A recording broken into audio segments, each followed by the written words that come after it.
Good morning, Kitten Brigade. Insane Kitten here. So we're back for more murder mystery Chaos Child. Okay.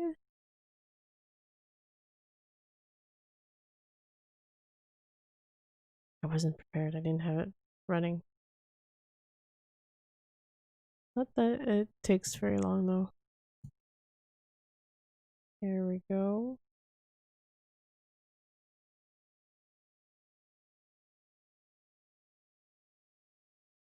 Is it running? Okay, there we go. Wait a minute.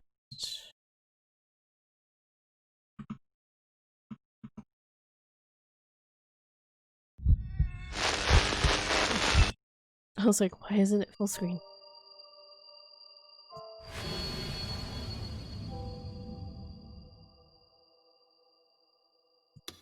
Oh, no, not.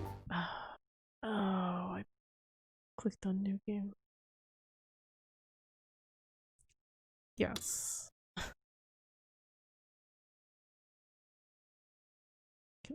Let's try that again.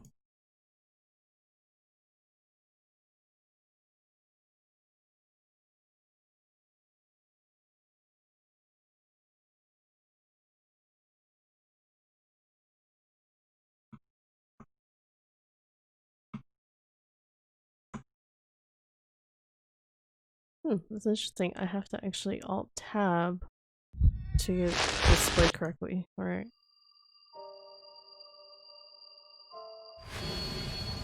Continue.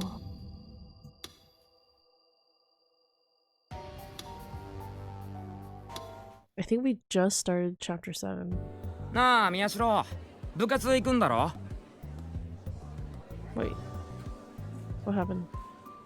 Oh, I think I clicked off the edge of the screen. There we go. もちろん、今日は。んじゃ、行こうぜ。Oops. Sorry. あ、悪いけど先行っててくれ。Sorry, Takuru. なんだ、用でもあんのか? 用ってか、今日掃除当番。I pointed to the other students who were moving the desks and sweeping the floors. ああ。しかしなんで生徒に掃除とかさせるんだろうな。They don't do it in North America. I kind of wish that they would. 確かにな。そもそも生徒が学校を掃除するなんて習慣があるのは日本を含めわずかな国だけで。I think it's much better to make the students do it. ああ、ストップ。一席ぶたなくていいから。んじゃ、後でな。Teaches them responsibility. あ、たく。Time to get this finished and head to the club room. Oops, I saw a scrap of paper. I wanted to back up and read that. I saw a scrap of paper lying on the floor next to the garbage bin. Okay. Somebody had probably tried to throw it in the waste bin and missed and left it there. I really wish they'd think about the people that had to do the cleaning before they did that. I took a quick look around. There was another student named Tanaka right nearby who was mopping up the floor. Fortunately, there was no one else around. Okay, let's try this. I visualized the scrap of paper lifting off the ground. This was more difficult than you'd think. If you lost your concentration for even a moment, it wouldn't work. I took the scene I'd imagined and tried to strike Tanaka with it. He's trying to throw it at his classmate. And then... Yes. The scrap of paper floated upward just like I'd imagined.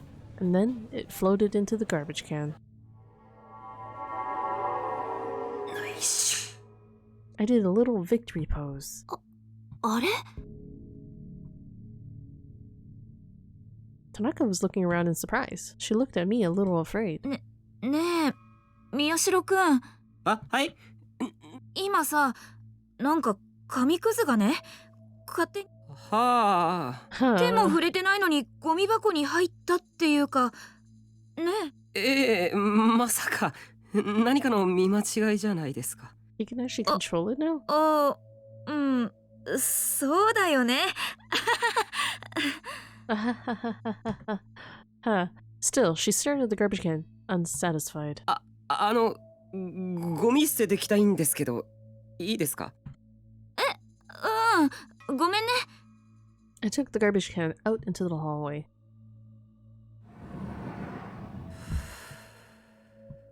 もっとだ。この能力をもっと。Okay, I'm gonna let this run. I'm gonna just go grab my tea or set it up.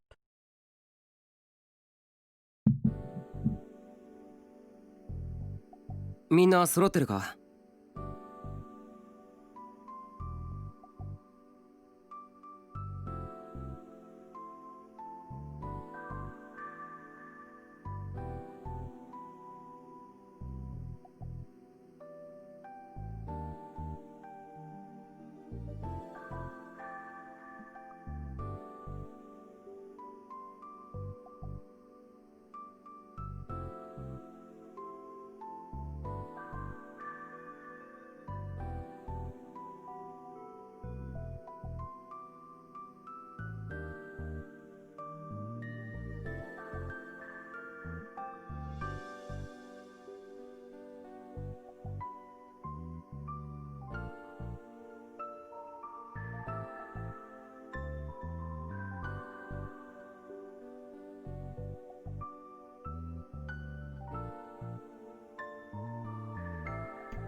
？Alright, I'm back.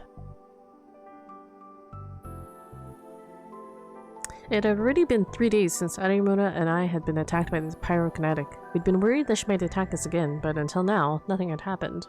Thanks to that, we had finally calmed down, and today I was feeling good enough to revisit what we knew about the case. まず話を始める前に紹介。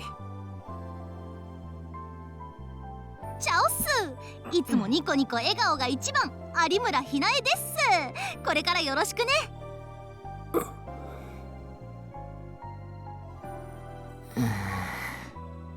こちらこそよろしく。パチパチパチ。It was still hard to keep up with the way her mood seemed to change all the time. Sedaka was applauding, but no one else was. Kazuki was playing ESO2 or some other game like she always did. She turned back around to take one look at Arimura, and then went back to her computer screen. 有村は別に新聞部に入るわけじゃなく、あくまで協力してくれるということで。一応所属は文芸部なんで、でもまあ固いことは抜きにして、とりあえず来れるときは顔出すってことで、どうか一つ。For what it's worth, I'd already told all the newspaper club members about Arimura's power. ねえねえ、ひなちゃん、ちょっと聞いていい？いいよ。あ、でも3サイズは乙女のひみつ。 Those 3 sizes. 有村の3サイズは別にな。 Oof. おいこらてめえ貴様。Asshole. And then her mood changed again. ひなちゃんってさ、どれが本当なの？明るかったり、真面目だったり、怖かったり。そうだな。どれだ？やだな。そこまで真剣に考え込まれてもな。ただね、一つ言えるとしたらさ、嘘か本当か分かっちゃうっていうのはセリが思ってる以上にずっと大変だってこと。こうやってふざけてな。Sedaka seemed lost in thought as if she didn't really understand. あ、そうそう、そこのあなた。Kazuki jumped a little. ねえねえ彼女、君さ1年だよね。あーごめん、できれば口に出して言ってもらえるかな。 I'm gonna... Whoops. I need to turn down the volume a little bit. I always feel like I'm tweaking the volume for this game. Find fake.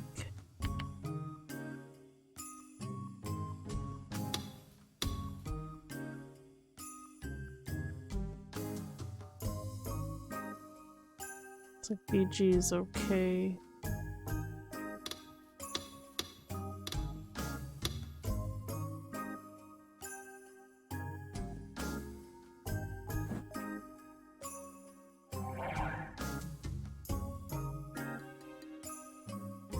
あ、ひなちゃん、ダメだよ。花ちゃんは喋らないから。え、そうなの？ふーん、それって喋れないってこと？いや、そういうわけじゃないはずなんだけど、とにかく喋りたがらねえんだよ。だから俺たちもまだ一回も和樹の喋ってるとこ聞いたことなかったりしてな。へえ、そうなんだ。Arimoto stared at Kazuki's face. オッケーオッケー。和樹花ちゃんでいいんだよね。ってことは花でオッケー？ So I'm gonna tweak it a little bit more, just a touch.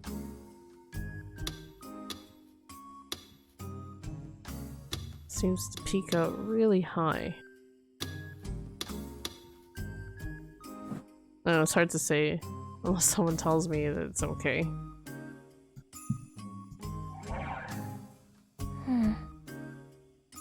じゃあ花、これからよろしく。 I thought that Arimoto might have found it difficult to get along with Kazuki, but maybe I was wrong. Since Kazuki didn't talk, it might actually make it easier for her since she didn't have to worry about knowing if she was lying. それじゃあ早速始めるか。待ってくれ。その前にもう一つ言っておかなきゃいけない。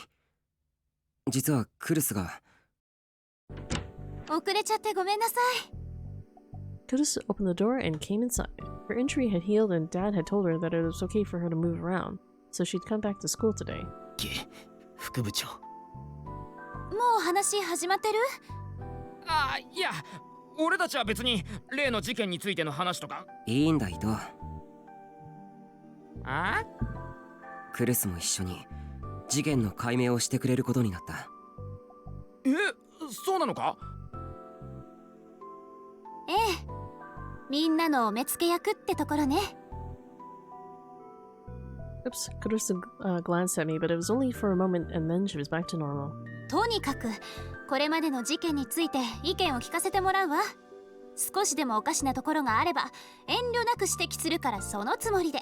The meek attitude she'd had when she'd been hurt was gone, and she was back to her usual self. Ito's shoulders slumped, but at the same time, he looked a little happy. She was always obnoxious and at times a little annoying, but this is the way everyone wanted Kurusu to be. じゃあ全員揃ったところでミーティングを始めようと思うんだけど、先に一つ見ておいてほしいものがあるんだ。なんだ？まだ尾上とクルスにしかちゃんと見せてない。成功率も 100% じゃないから失敗するかもしれないけど。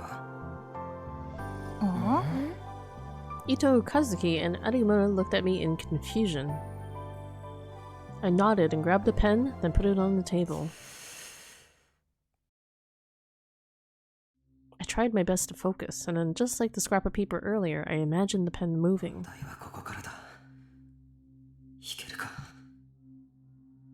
As I focused as hard as I could, I saw it slowly appear in the corner of my eye.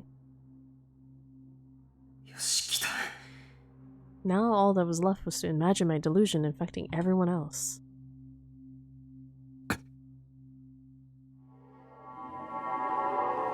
The next moment, the pen started to jerk upwards.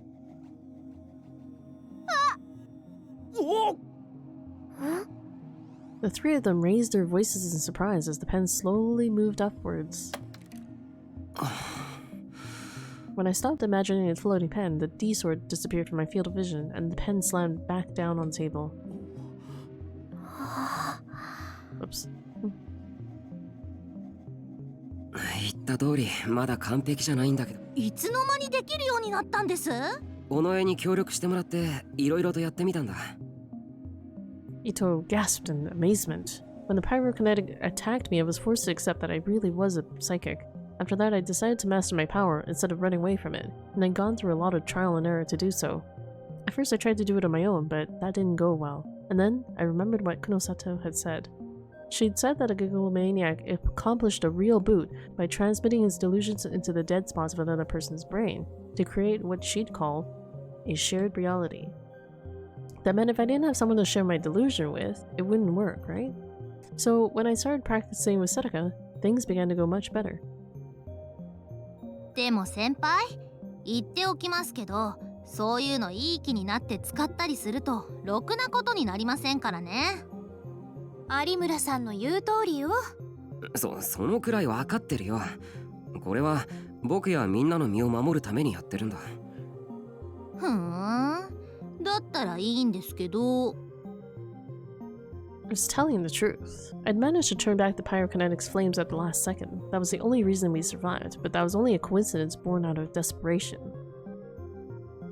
She was going to come after my power like this, or something. I keep. だけどさ、なんでだろうね。 Oops, I meant to go back to read it. If she was going to come after me again, I needed to master my power. That's why I needed to practice like this.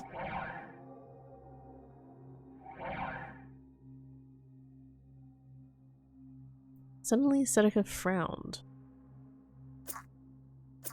She was fiddling with her ghetto froggy strap like she always did when she was thinking about something. なんでだろうって。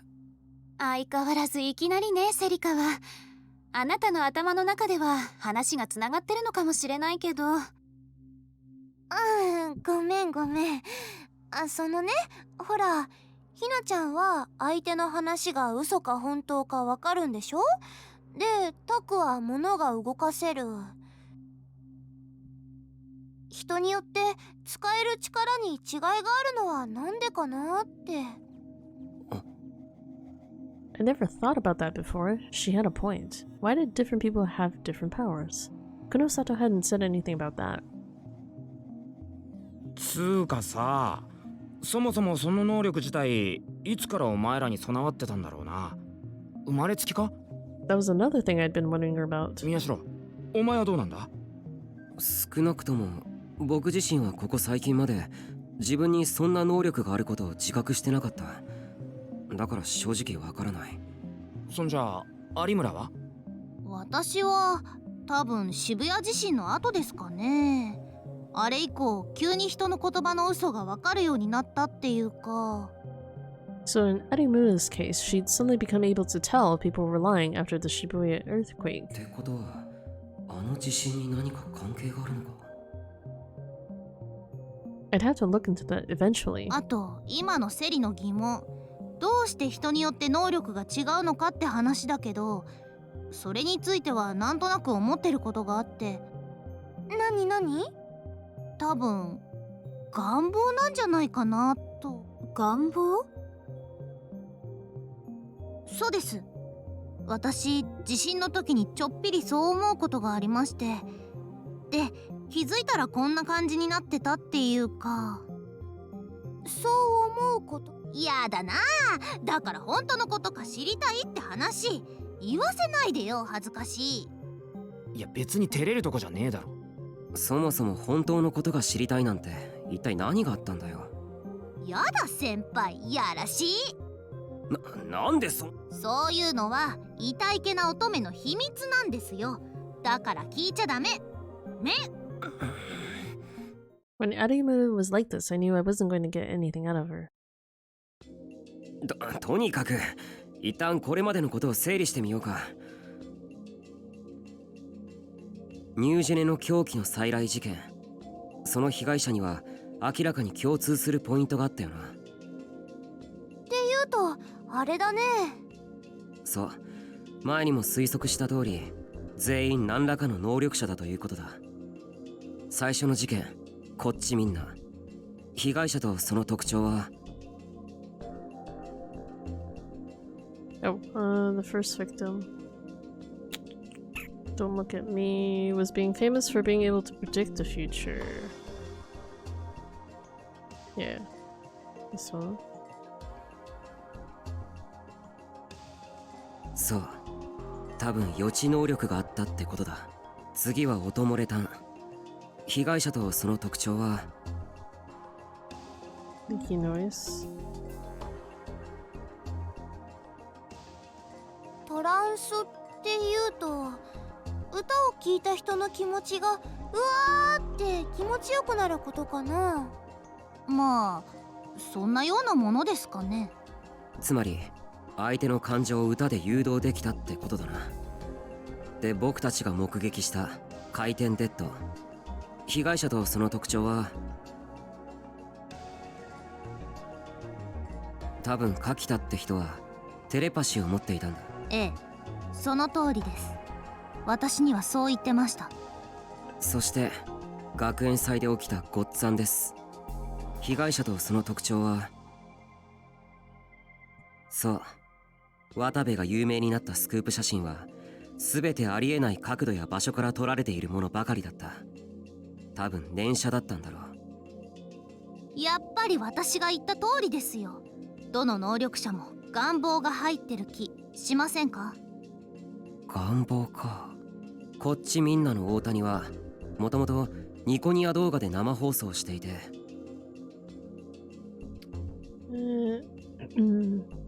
able to become famous.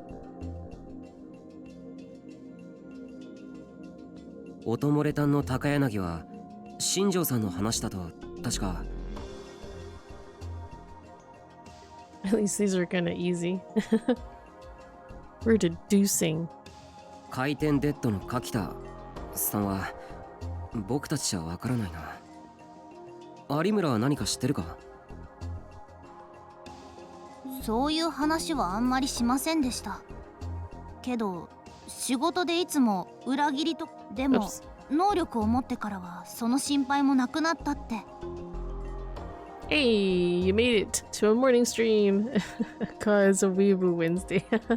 I've been playing this game since, well, I mean, I've been playing it earlier, but I've been playing it consistently Monday, Tuesday, and now today. So I've been trying to actually finish this game up.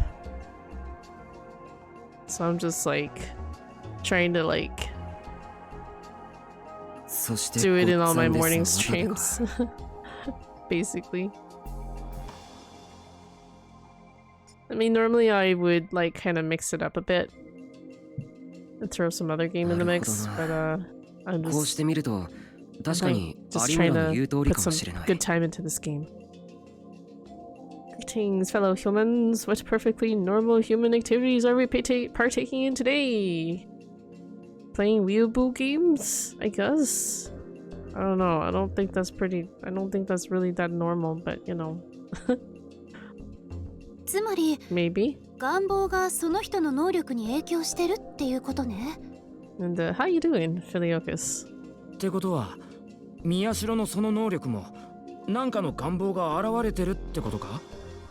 手を触れずに物を動かせたらとか。いや僕は What was his wish? I am ingesting a bean juice. A perfectly normal bean activity. Human activity. I think I need some of this bean juice. Or as someone so politely put it, dirty bean water, essentially. It's like washed bean water. Leftover dirty bean water. I couldn't think of any reason why I'd あ want れ that じゃない power. タク。ほらあの時タクって地震の後ずっと寝込んでたじゃない？そういえばあの頃のタクルは歩くのも大変だったから。 Wait, so his powers manifested after the coma then? Just like Kurusu said, I'd been badly injured during the earthquake.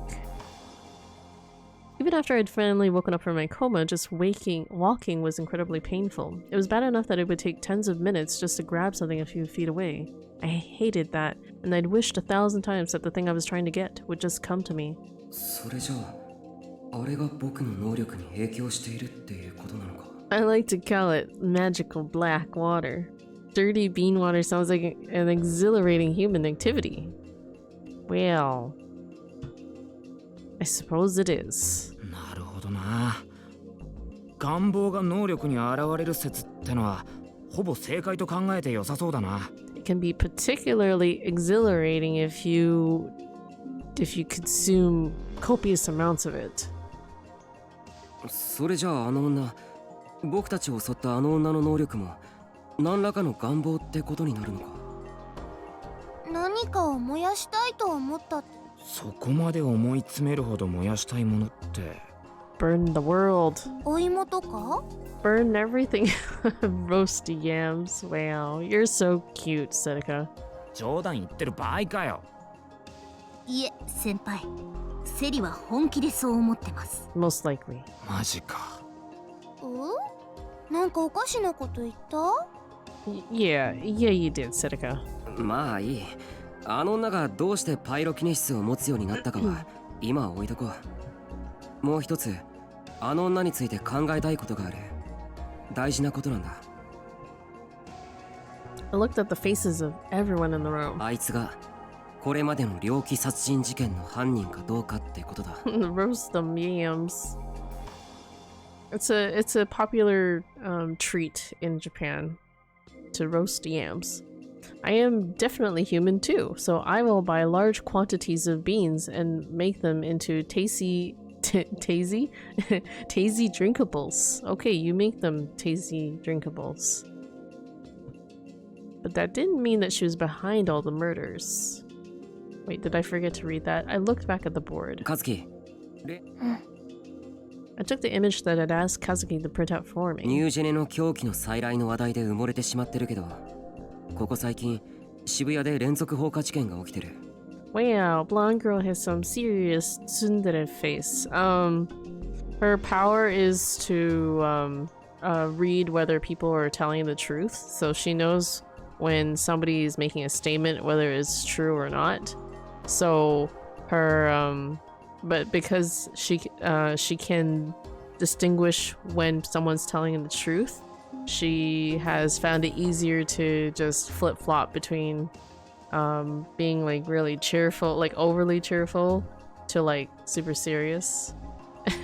The world is full of liars. That's what it is. So she puts up this superficial personality at school so that she doesn't have to like subject herself to like, you know, all this truth deciphering. I've been playing the Outer Worlds for too long. It's so good. One of my friends was saying that it was really, really, really good, but like not enough content. Like he managed to do everything in the game in like a period of like 20 hours or less, maybe 20 hours, which he was like, in my opinion, is a little short for that kind of a, you know, title, I guess. It seems short. Like it looks like it's supposed to be very Fallout-ish. But yeah, I've pretty much like I've seen like everybody streaming it and playing it and nothing but good things. Well, okay, not exactly nothing, but you know, it could be. I guess one of my friends was saying like there could be more. They'll probably slow release more content, and that's, yeah, that was kind of my gripe about it, like that they are gating content behind expansions, and that seems to be a very popular move for a lot of AAA type titles like this. So, you know, I will probably, I don't know. Either if someone of my Steam friends share the title with me, I'll try it out then. But I'm probably not going to be jumping on it anytime too soon. Because I am a little kind of annoyed that there's only like 20 hours-ish of content, real content in it. Everyone seemed to know this. They nodded. それが起こった場所とこれまでの事件の場所を比較してみようと思うんだ。まず最初の事件、こっちみんな。現場はここ。それに連続放火事件の現場を重ねる。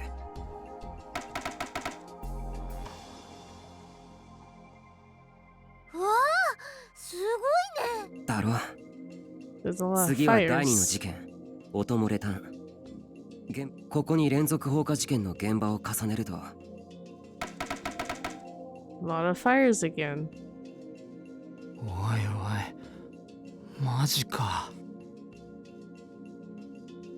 Conan Exiles is finally getting melons to ride after years of being out. I don't know, the things I've seen so far is pretty good, and I'm only getting started. I like to explore these games too, so even after 15 hours, I haven't gotten that far in the game. Well, the friend that I gotten this feedback from, he's kind of like a bit of a completionist where he likes to do like all the quests and stuff.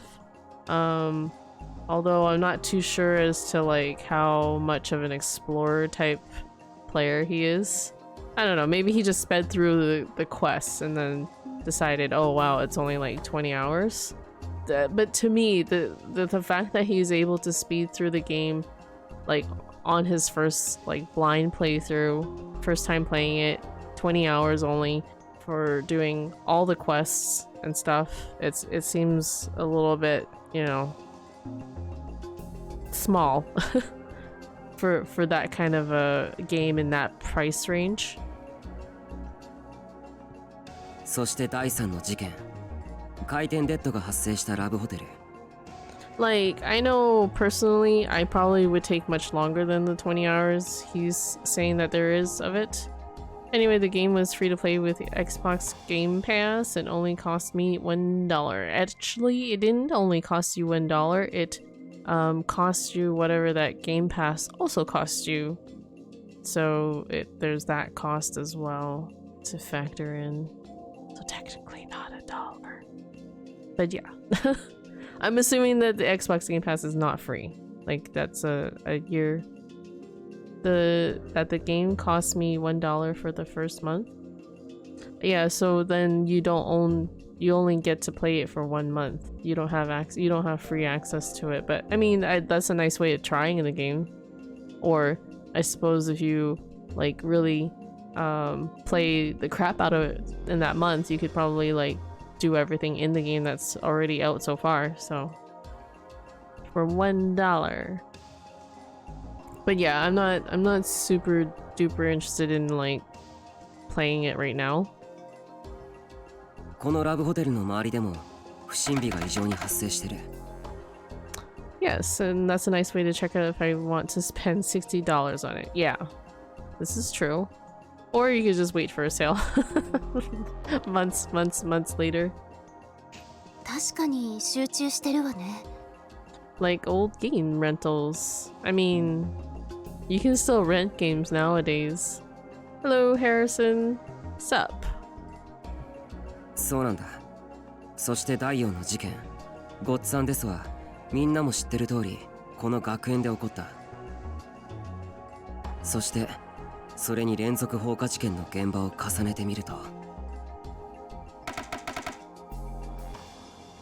なんかすごいですね。 I'm impatient. I don't know, I'm weird like that. I'm willing to like sit back and wait on like really new titles. And plus I guess I'm not like super into AAA titles like that. I actually can find enjoyment from like smaller indie games as well. So I'm okay with waiting. だろ。マップ全体を見てもらえばもっとよくわかる。I don't usually always jump on the hype train when there's like a huge hype for bigger titles. Plus I'm poor, so like I don't have the money to like blow on AAA titles all the time. 最初にこれに気づいた時は僕も驚いたよ。で、これらのデータから考えると、ニュージェネの狂気の再来事件と不審火との間にはなんか関係があるかもしれないってこと。ああ、この通り偶然にしてはあまりにも場所が一致しすぎてる。あの女との因果関係を疑っていいんじゃないかと思う。 And plus also there's so many people streaming this game or Outer Worlds that I could always like watch someone stream it to see if I, you know, would really want to spend that much to play it myself. When I finished, Sedeka said, "Wow, you're amazing, Taku." But everyone else seemed lost in thought. 何か異論でもあるか。異論とまではいかないけど、ちょっといいかしら。 Kurusu raised her head. 何でも言ってくれ。Her hand? I think it was hand. ね。 She stood up in such a way as to not put pressure on her injury and then moved in front of the board. 再確認なんだけれど、タクルたちを襲った女の人の能力ってっていうのは Pyrokinetic?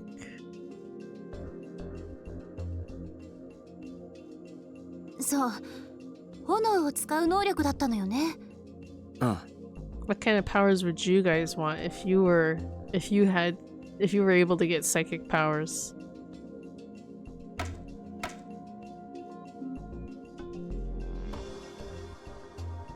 Pyrokinetic serial でも、 killer.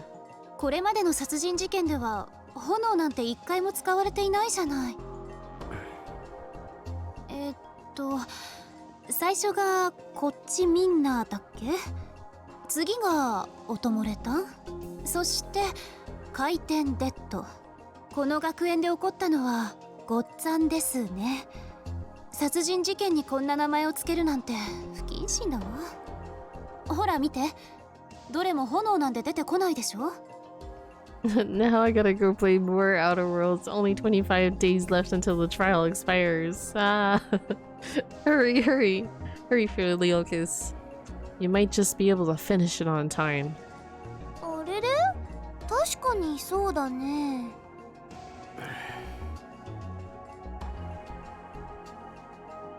Kurusa had caught one of the weak points in my argument. I thought that was strange too. None of the murders had involved fire. Which meant that we had very little evidence to suggest that she was the killer. なあ、こ So ういう it's の just a と correlation? 発火女は自分の能力を試していたとか。 Well, Philiokus, have fun playing some Outer Worlds. And thanks for stopping by. Or if you're staying for the lurk, thanks for that too. 試す？ああ、発火能力を身につけるまで自分で自分の能力がよく分かっていなくてさ、いろんなことを試してたんだ。それで殺害方法にいくつものパターンがあった。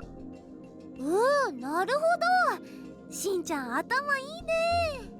Maybe that would imply she has more than one power then. Possibly. Seneca was impressed, but でも、それってちょっと無理ないですか？ totally unrelated pyrokinetic. Nothing to see here. Arimona had said it before I could. そうか？いくらなんでも強引すぎるかなって。Coincidence? 私もそう思うけど。そうか。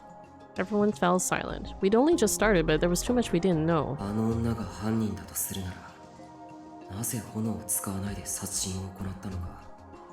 いや、待て。I suddenly got an idea. Maybe she's working No, with the Arimura. killer. ちょっと聞きたいんだけど、なんです？お前結構久里さんと一緒にいたよな。好きで一緒にいたわけじゃないですけどね。Arimona's disgust was plain. She must have really hated Kunosato.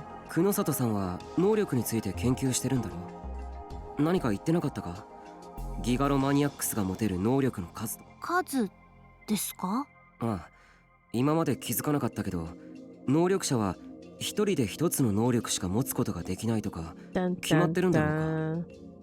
さあ、どうなんでしょう。でも確かにそんな制限、久里さんから聞いたことはないですね。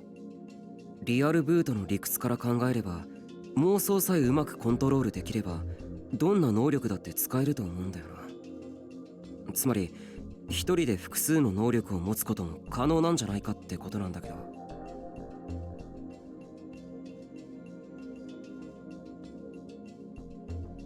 Ito put his hand on his chin and thought. 宮代たちを襲った女は単なるパイロキネシストじゃないってことか。あくまでも可能性の一つだけど、どうだろう。まだ決定的とは言えないわね。だったらさ、犯人の女には別の能力を持った仲間がいるという可能性もあるんじゃないか。仲間？ああ、そっか。複数犯ってことだな。Multiple people, including それとあと pyrokinetic. は最初に戻ってしまうけど、パイロキネシストは事件とは無関係で、犯人は全く別の誰かという可能性。Okay, I'm gonna go grab my tea, so let me... I'll be right back after this commercial break.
その場合タクルたちが襲われた事件とこれまでの連続殺人事件は別のものだと考えるってことね。う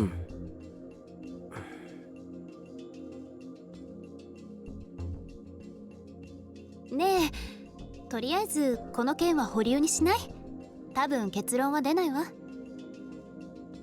そうだな。とりあえず今はこのまま置いとこう。宮代と有村は警察に話したんだよな。お前らを襲った女のこと。はい。警察から何か情報はないのか？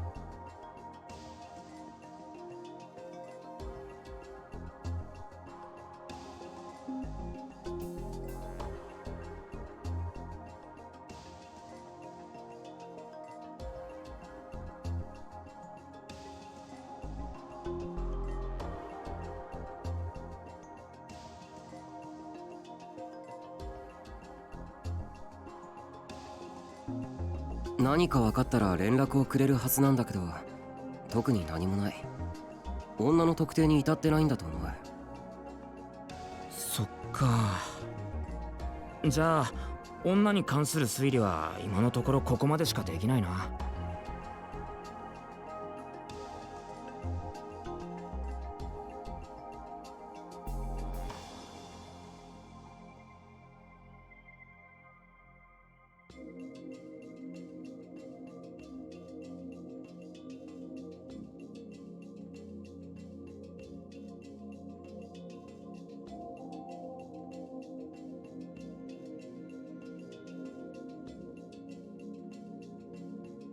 だと思う。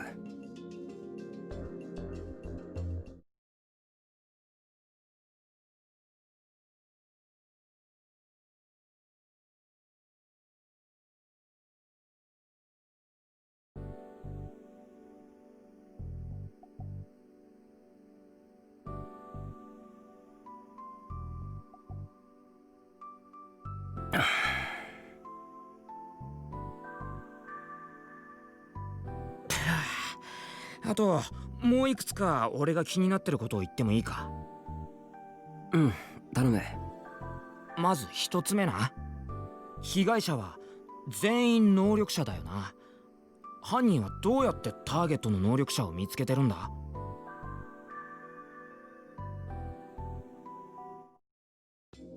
それについては一応考えてある。犯人は能力者を特定するために多分力士シールを使ってるんじゃないかと思うんだ。力士シールを？正確には11番目のロールシャッハ A1 東京総合病院の地下にデータがあっただろ。あのシールを見せられた能力者は激しい反応を示すって。それは僕や有村も経験済みだ。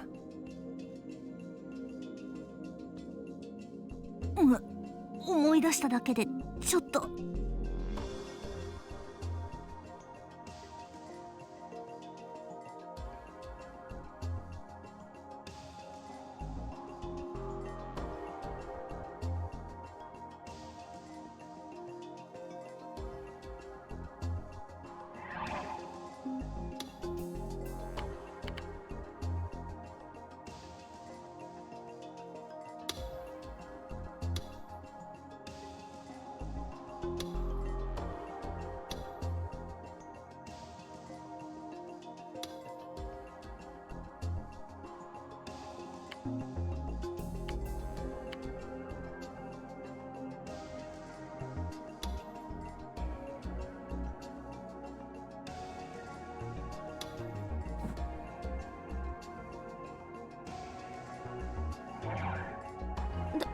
大丈夫有村さん？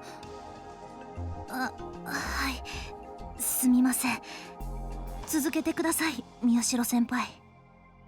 ああ。で、伊藤や尾上は地下で見たと思うけど、街中のシールが監視されてたよな、カメラで。能力者の素質がある人間を集めて、その地下施設で実験するために。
だから犯人はあの地下施設の出身者じゃないかと思うんだ。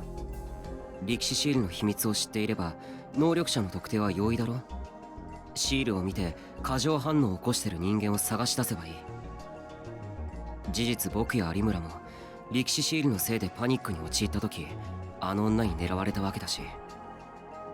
じゃあ犯人は地下施設の監視カメラを利用してるっていうのか？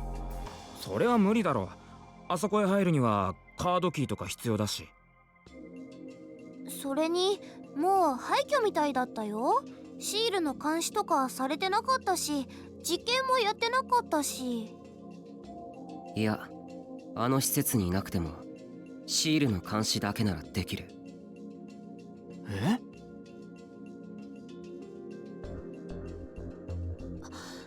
タクルの言いたいこと分かったわ。カメラで監視してるとかじゃなく、実際にシールの近くで見張っていて、タクルや有村さんのような反応を見せた人を狙うのね。そう、パイロキネシストの女もシールの近くに潜んで待ってたんじゃないかな。クモの巣に獲物がかかるのを待つように。そして僕と有村が見事に引っかかった。そいつはしかし気の長い話だな。でも不可能じゃない。けどさ。待って、その点に関しても今議論したって結論は出ないわ。保留にして次へ行きましょう。保留ばっかりだね。いいのかな。仕方ないわ。とにかく今は疑問点を出していくのが先だから。伊藤君、まだ気になることがあるのよね。ああ、あと2つなんだけど。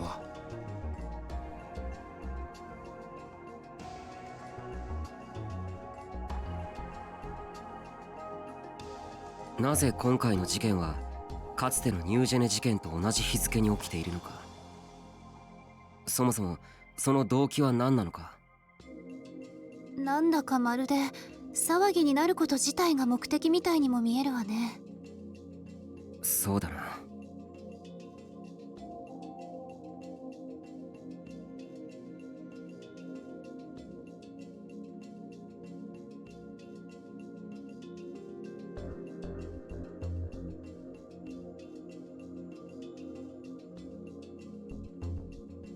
それが犯行動機なんですかね。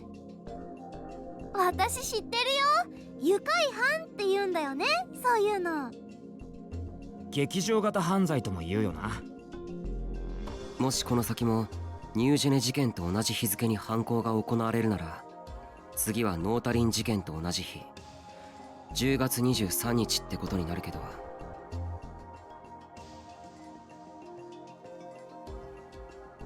なるほど、だからか。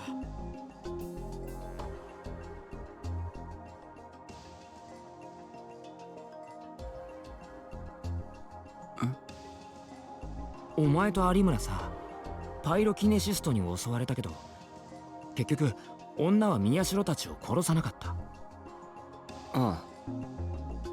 それって要するに殺す日じゃなかったってことじゃないかな。殺す日じゃなかった？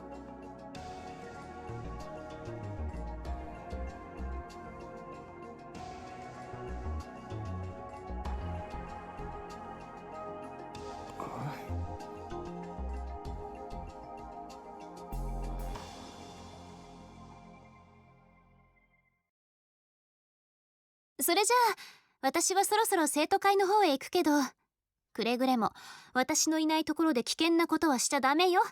約束してくれるわね。そんな何回も念を押さなくても分かってるよ。I just realized my mic was off this whole time. 本当ね。I was actually reading the lines. It had been a while since Kurusu had glared at me like that. Now that the Empress was back, she was scary. ああ、そうそう。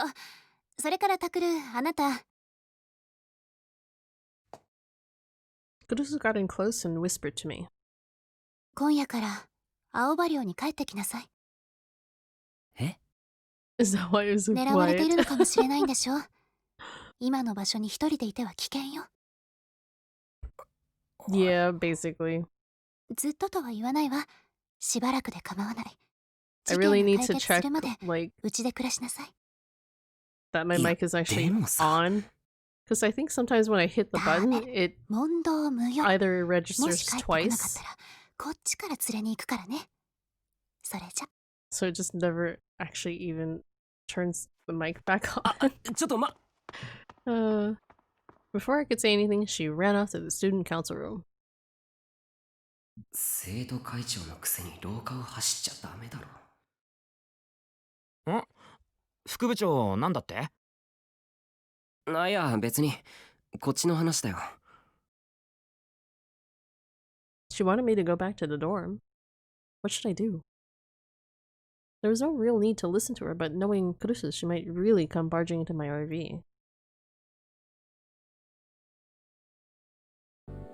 しかしな、いくら考えてもわかんねえことばっかだったな。そうですね。なんか頭痛くなってきちゃったよ。ねえタク。タク？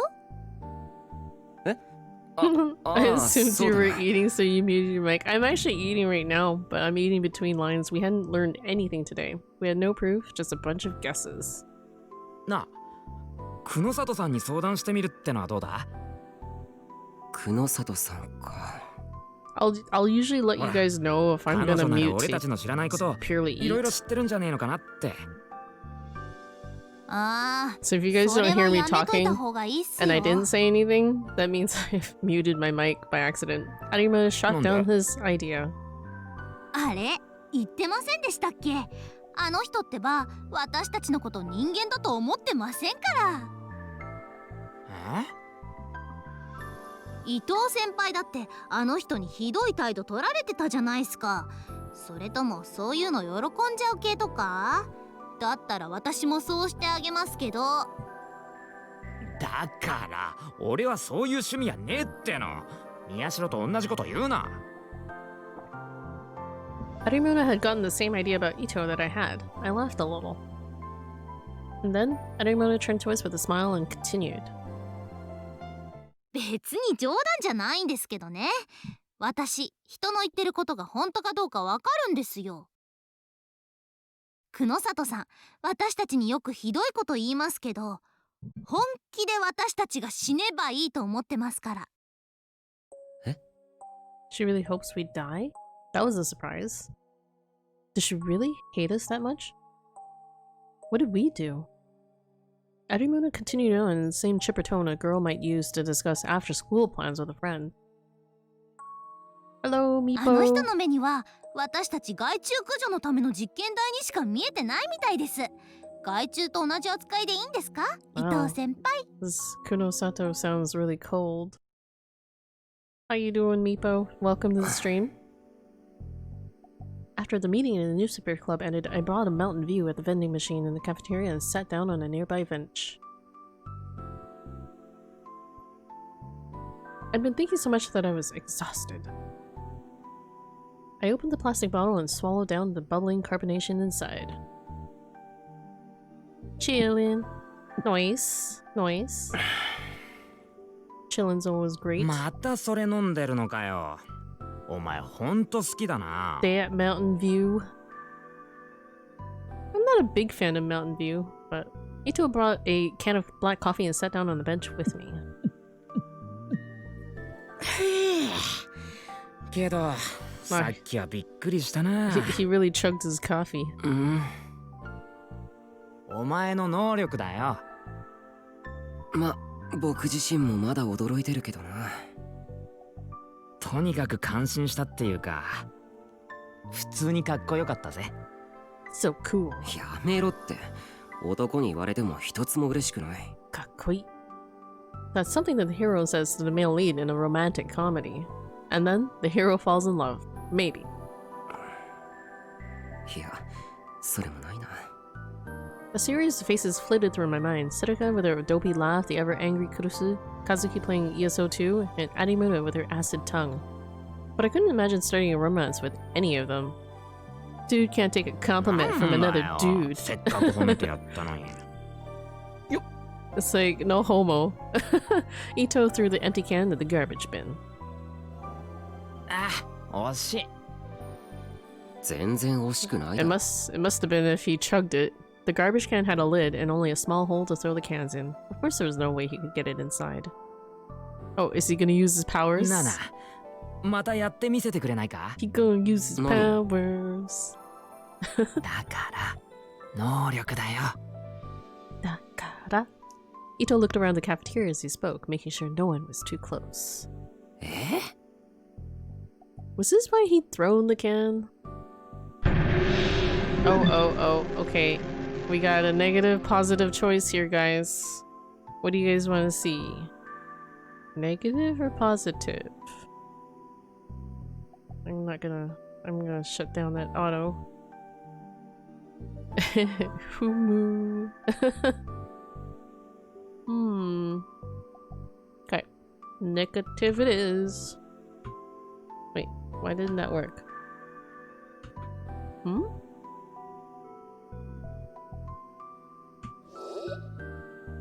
Wait, how come we only get positive?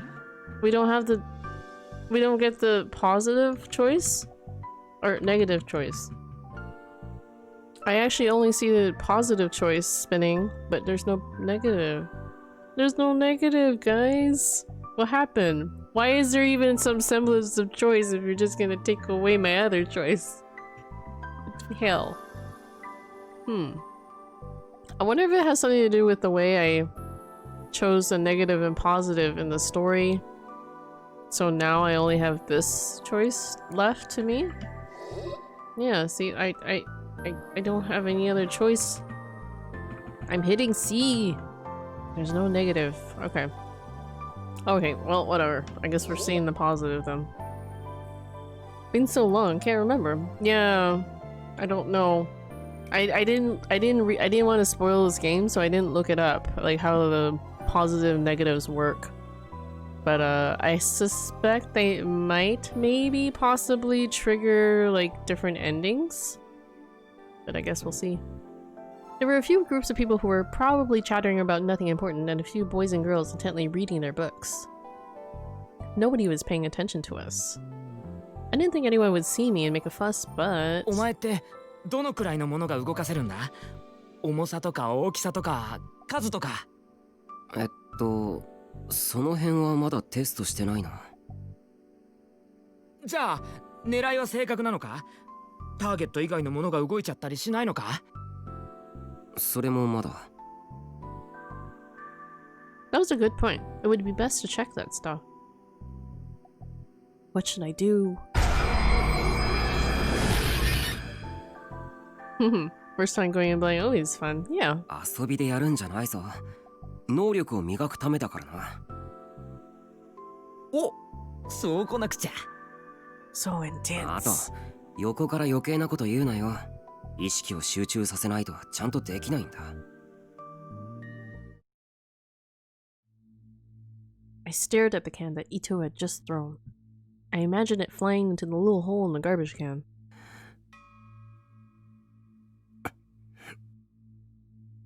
I could see the D sword appear in the corner of my vision. I'd gotten pretty good at this part. The next part was the hard one. I tried to focus on the image in my mind.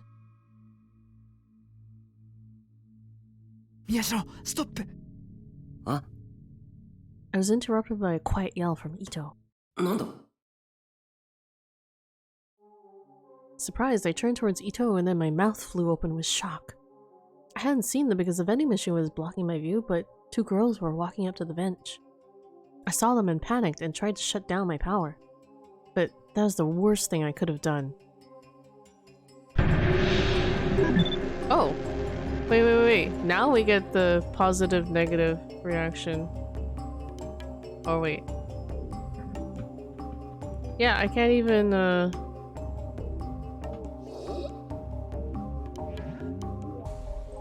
You know what? I wonder if it has something to do with me putting it on auto. Is that why? No, I don't want to exit. I want to try and reload it. I'm curious as to whether putting it on, because I have not been using auto very much. Quick load.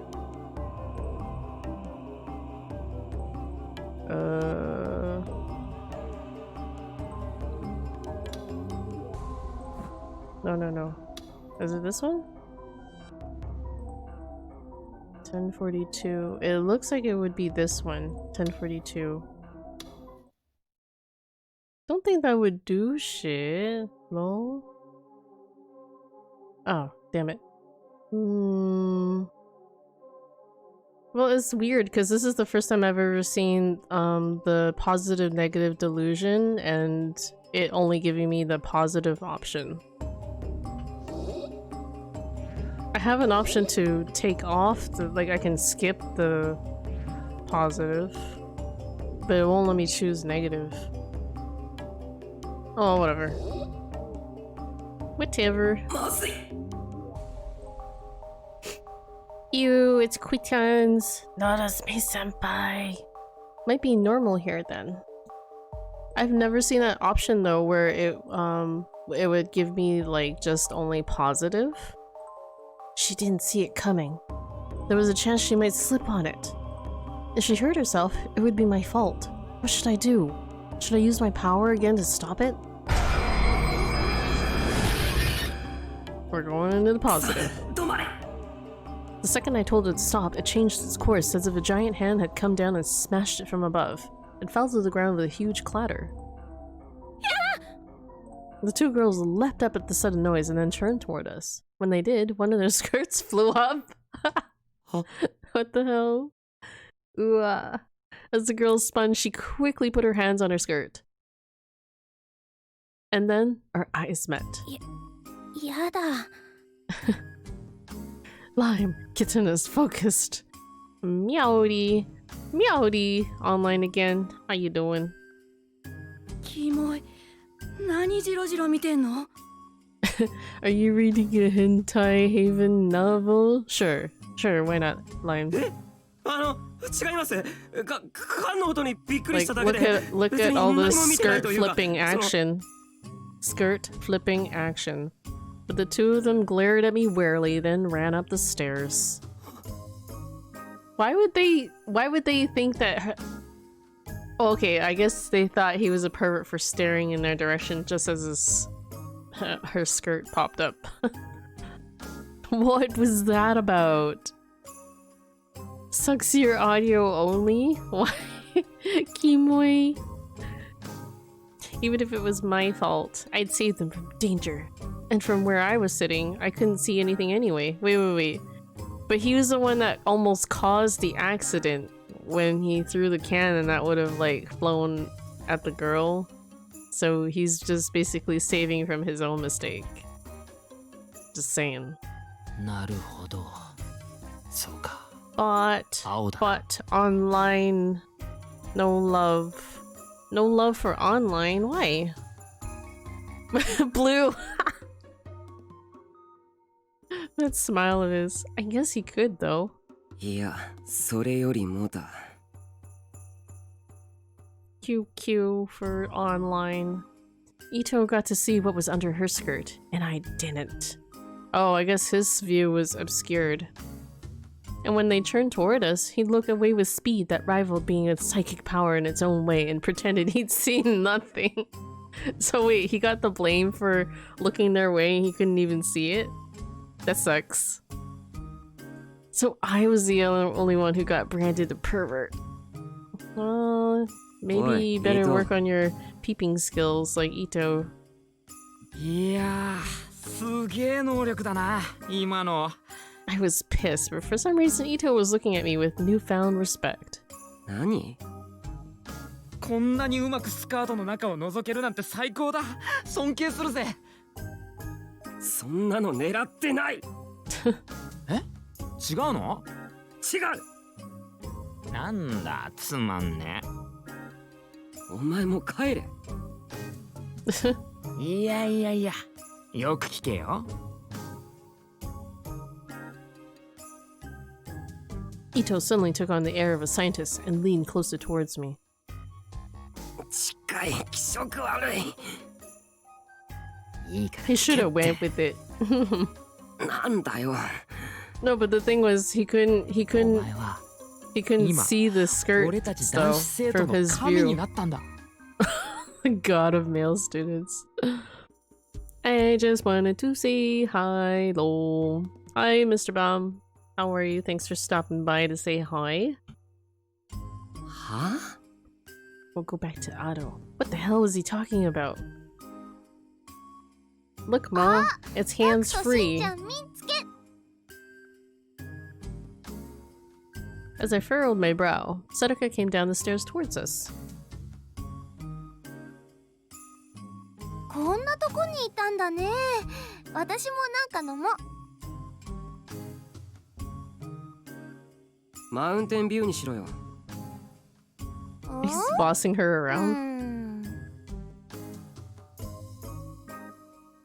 Sedeka nodded hesitantly to put her coins into the vending machine and hit the button for the drink next to Mountain View Dr. P. No, not the Dr. P. There was a thud as the bottle dropped into the bottom compartment. 宮代、今だ。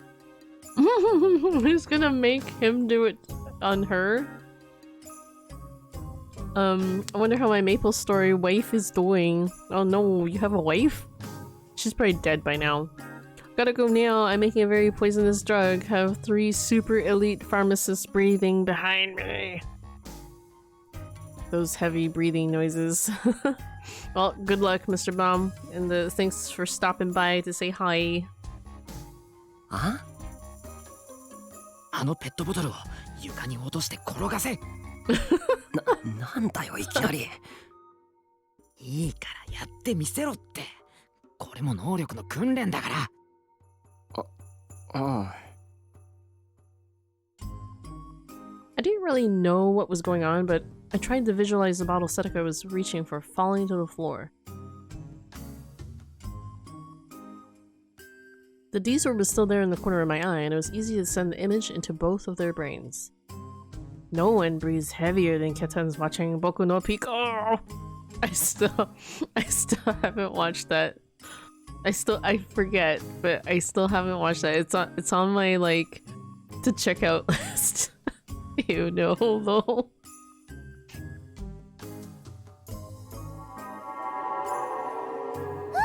That Boku no Pico. Should we do a Boku no Pico viewing party? The bottle flew out of Sedeka's hands just like I wanted. And it rolled along the floor just like I envisioned. 待って待って。 Yes, now no, I'm not gonna stream it. We're not allowed to stream anime on Twitch. But we can set up one on Discord if you guys are interested. We'll set a date for it, okay? Hell, maybe we'll do one tonight. It's Wednesdays. It's Weeaboo Wednesdays. So maybe we'll watch some anime tonight. Yes, and stream. No, I'm not gonna do it now. We'll do it later tonight. Tonight.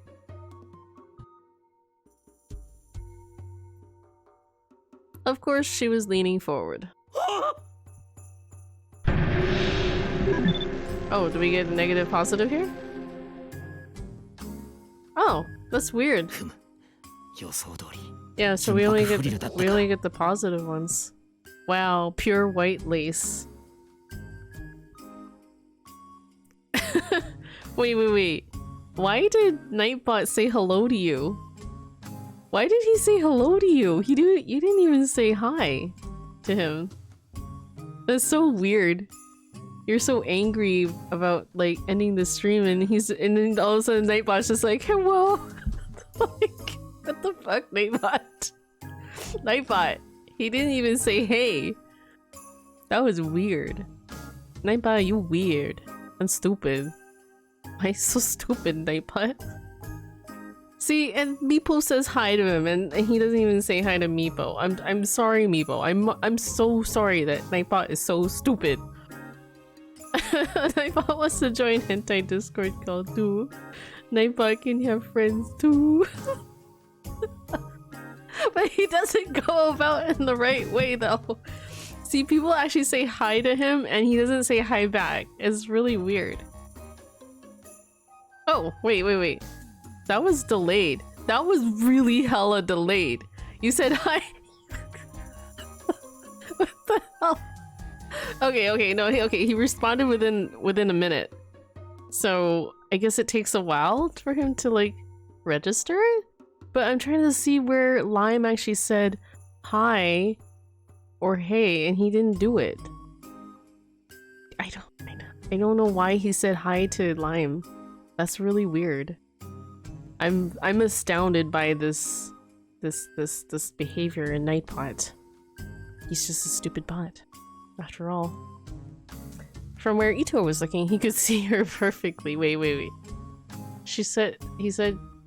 It said she was leaning forward. So is he looking down her shirt or is he looking up her skirt? I'm assuming it's up her skirt. Whoa. He's so flabbergasted. Oh, okay, she's bending forward. If I took a half step forward, I could probably see it too, but that half step felt very difficult to take. Nightbot is flirting with you? He probably is.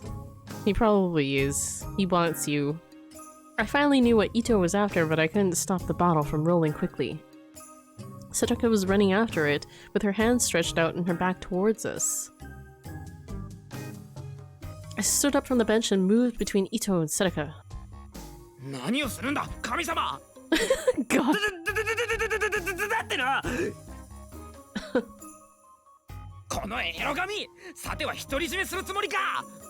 I would say that you're the perverted one.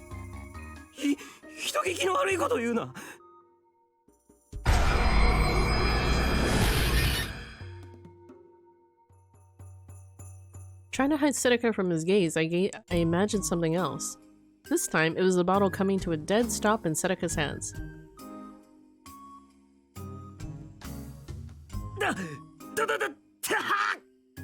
I ended up saying something weird, but this time, I used my full powers to stop her. But then, Nightbot is a she. Or he could not be a creeper and make eye contact. みんなここにいたのね。 Oh, hello everyone. Why did I read that? That's っ her ていう line. か、何してんのセリ Oh god. ん Kurusu, Arumura, and Kazuki were all coming down the stairs. Wait, why are we seeing the backs of the other two girls? I became totally distracted, and instead of the bottle coming to a stop, I imagined something entirely different. Flipping all their skirts up? It was probably because I'd imagined what Ito had just witnessed, but I ended up thinking about a naughty article I just read in Cool Cat Press. They looking at Seneca Kurisu you, I guess. I don't know. Well, I don't know what direction the stairs are, so maybe the stairs are like making them point away. I don't know. How to take the girl you want to bed. Tell from her underwear whether she's up for it tonight. Was the name of the article. It had pictures too. Do you guys read articles like these? Like, are you interested in these sorts of articles? Tell me in the chat. I remember saying, if the girl's showing you her underwear, of course she's up for it. But all the girls were wearing different kinds of underwears. Yes. No. Please, no. After taking a moment to appreciate from an academic standpoint the variety of underwear on offer, I started trying to guess what kind of underwear Sadako would pick, or maybe Kurusu. No, don't be stupid.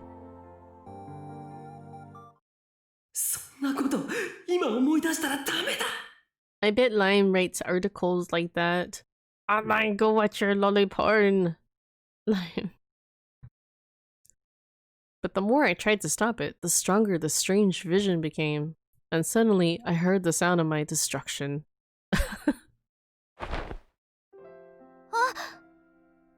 There was a small rustling sound as Arimona's skirt slowly but surely and steadily started to rise. Oh no. Whoa! Ito sounded excited, like, whoa. It went up past her knee socks and then higher and higher.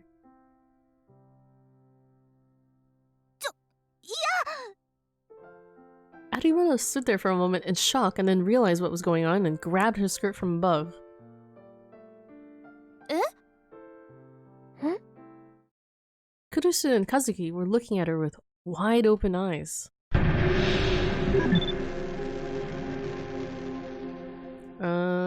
Oh, it's still only positive. Shit. This wasn't good. Setsuko would probably laugh and forgive me. Actually, she might not even realize what had happened. But I wouldn't be that lucky with Arimuna. Any second now, she's going to realize it was because of my power. I gulped.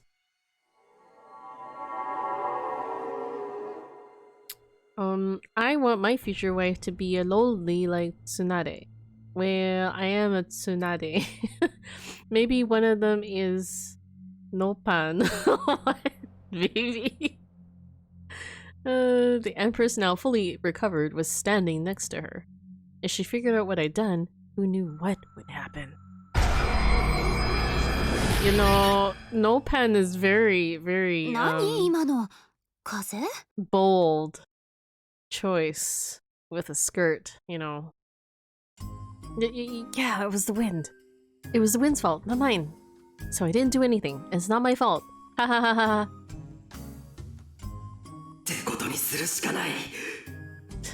He sounds so desperate. I quickly tried to come up with a new delusion, and then transmitted it into everyone's brains. Yes. I used my power to softly open the nearby window, and nobody noticed. It worked. It was as if it had been open the whole time. Online, what time is it for you in Antarctica? Wait, does online actually live in Antarctica? All that was left was for the wind to blow through the window and I should be able to fool them. Come to think of it, this power of mine is amazing. Oh wow, that's kind of cool. I know someone else, one of my other viewers is from,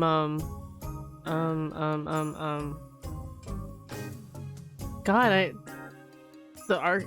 from Alaska. God, I couldn't think of the name. I live in an igloo. Yeah, literally. I think us Canadians live in igloos. You actually do. Like, you really truly do. Not really. It must be very cold up there. Also, is it like I live in Scandinavia? Damn it. You had me fooled. I don't know. You could be there for reasons. Where's your accent, kittens? What about that accent, eh? A soft breeze, just strong enough to barely move your hair, rubbed against my cheek. The wind was weak. It was super weak. Will we get a choice this time, or is it all positive? It's all positive. That's funny. No one else's skirt, neither Kurusu's nor Kazuki's nor Setsuko's, was moving at all.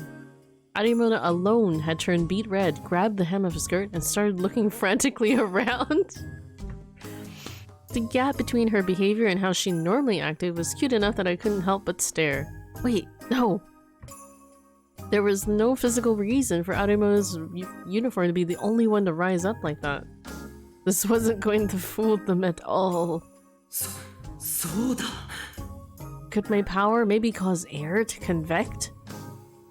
If it could, there was still hope. Wow, convect was a big word there.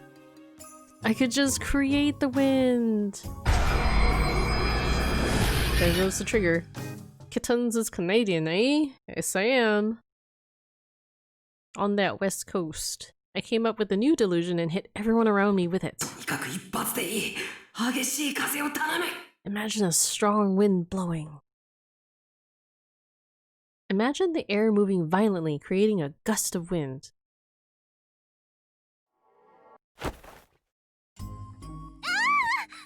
Achievement unlocked. A wind is blowing. I can feel it. Oh my god, that's awesome. And then suddenly, Kurusu's skirt flew up as well. よし行った。女帝がまさかのピンクストライプ。クルスにこんな可愛い趣味があったなんて。Wow. This whole entire scene. Kazuki's. Now it was Kazuki's turn. The hem of her skirt suddenly flew up. パンツまで演出のキャラグッズかよ。 Wow, she's wearing gamer panties. もう少しおしゃれに気を使え。 God damn it, Japan. Kittens is a polar bear? We don't actually really have polar bears here in BC. It's like all the girls' panties. Next was Seneca, and then Arimura's skirt flew up again as well. Again. She got hit twice. Yes, it was a success. 驚いたな。なんてすごい風だ。Just the way you said that, like, huh, you know. Hide chat box? Oh, how do I do that? Oh, there we go. There you go. You guys can enjoy. Here, I'll even do a print screen. Screenshot saved. Get your screenshots in now. I ran my fingers through my hair and whispered to myself. I was worried there for a moment, but I just barely managed to... Huh? Another soft breeze, just enough to tickle your eyebrows, brushed my cheek. Why is the wind so weak? It's too weak. But I could see the girl's white thighs in front of me and a more tantalizing sight above them. そうじゃない。僕はスカートをめくりたいわけじゃなくて。 Well, no. As a healthy schoolboy, would be lying if I said I wasn't a little interested. In fact, I wanted to make sure I got a good look so I could remember it later. Wait, why do I have to be so honest? Laciest lingerie? What is that, Lime? Wait, online, where's the laciest lingerie? I screamed at my power to stop. やだも The way she said that too. う。なんか変な風。てか本当に風なんですかこれ。The girls were clearly suspicious now. They were holding down their skirts with both hands. おい宮代、バレるんじゃないか。 Oh no. Ito stood up from the bench and started to move backwards, afraid. Specifically, afraid of Kurusu. Why am I listening to hentai at work? Why are you? I don't know. To make matters worse, one of the groups of girls that had been talking in the cafeteria was starting to move closer to us. They'd probably run out of things to talk about and decided to go home, and now they were looking at us in shock.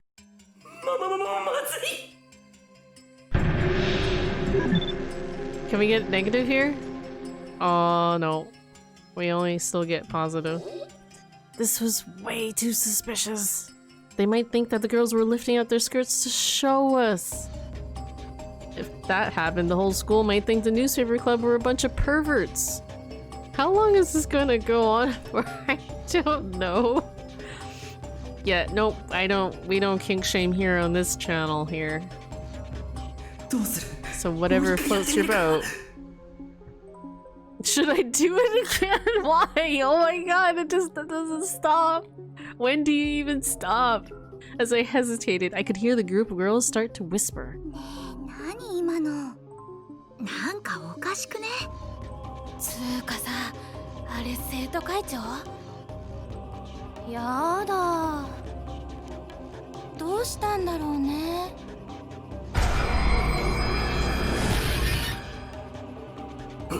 やってやる。 I focused my mind to its utmost. I just need the wind to blow the way I want it. If the wind blows up their skirts too, I can fix this misunderstanding. I can avoid any weird rumors. Oh god. You know that, right? I'm just gonna check.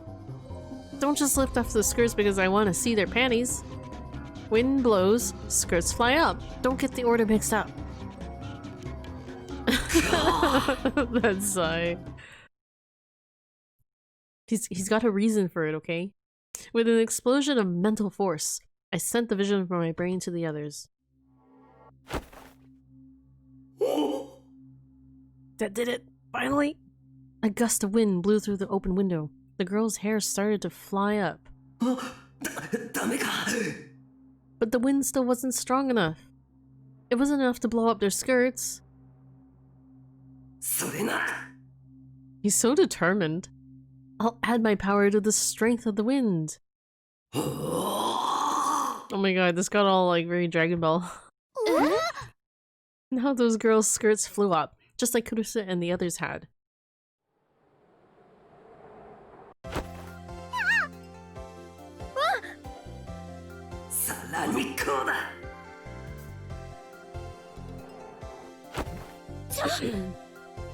No schoolgirl is safe here.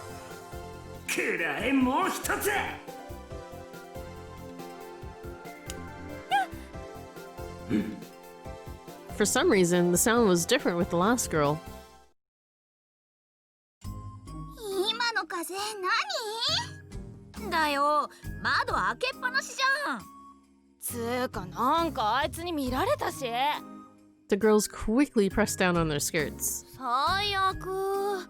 今日のパンツいけてないのに。Wow, そういう問 that 題 was じゃ her ないよ。 concern. いいえ、僕見てないです。風にびっくりしていて。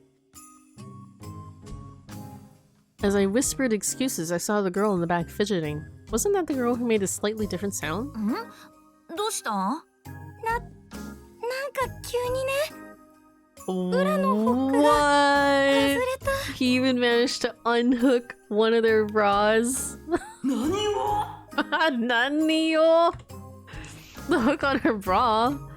What the hell kind of wind does that? What's wrong with my power?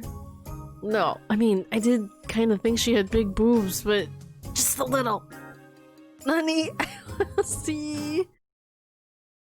Wow. He was thinking about that last girl with the big boobs. It's like, wow. Fuck this audio only mode. There's not really much to see, honestly. I suddenly felt a murderous energy and looked up in shock, and my eyes locked with Kurusu, who was looking down upon me with her arms crossed. Arimura and Kazuki had their arms crossed too, and the same cold expressions on their face. Setaka was the only one who didn't seem to know what had happened. She was looking between me and the others, confused. Ito! Oi! Ito! Abort! I turned around in search of my best friend, but there was no one there. He's gonna see. Yup.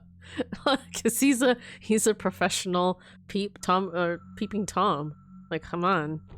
He knows when to hang around and to run away. 200 IQ. Instead, I could see a single shadow outside the window, racing away towards the setting sun. Ito!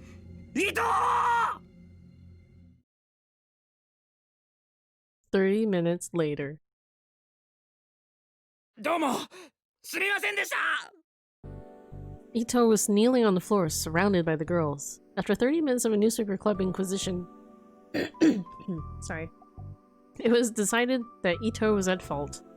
I'd done some things that weren't very good either, but in the end, I managed to make them understand that they were mistakes. Phew. He got busted too. 本当にもう二度とこんなことしちゃダメよ、伊藤くん。I like how Ito got the full blame for it. 深く It's 反 not 省 even しま his した。 powers. もう絶対にいたしません。Ito bowed so low his face touched the floor. Oh, that's a serious bow. The lower you can bow towards the floor, it's the more sincere the sorry is. Mistakes equals fan service. You know. That's right. Get madder. That's what you get for putting me through that. だいたいタクルを変な風に乗せないで。おだてられるとすぐこういうことしちゃうのよ。お調子者だから。That's true. そうですよ。宮代先輩って真面目そうな顔して実はエロ妄想全開ですし。エッチな本とか結構隠してるもんね。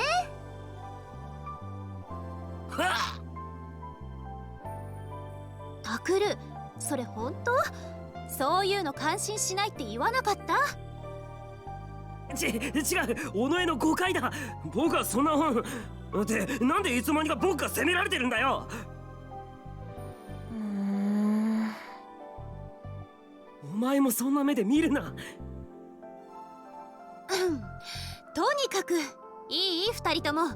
以後絶対に能力をおかしなことに使わない、使わせない、約束よ。了解しました。いやだから僕は最初からそんなつもりじゃなかった。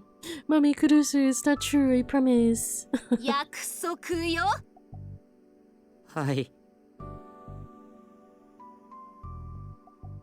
Ito bowed low on the floor again, and I did too. October 15th, 2015, Thursday. The medical examiner's system. This system allows for an examination, or in some cases, an autopsy, to determine the cause of death in accidents or when a person has died from a disease or an unknown cause.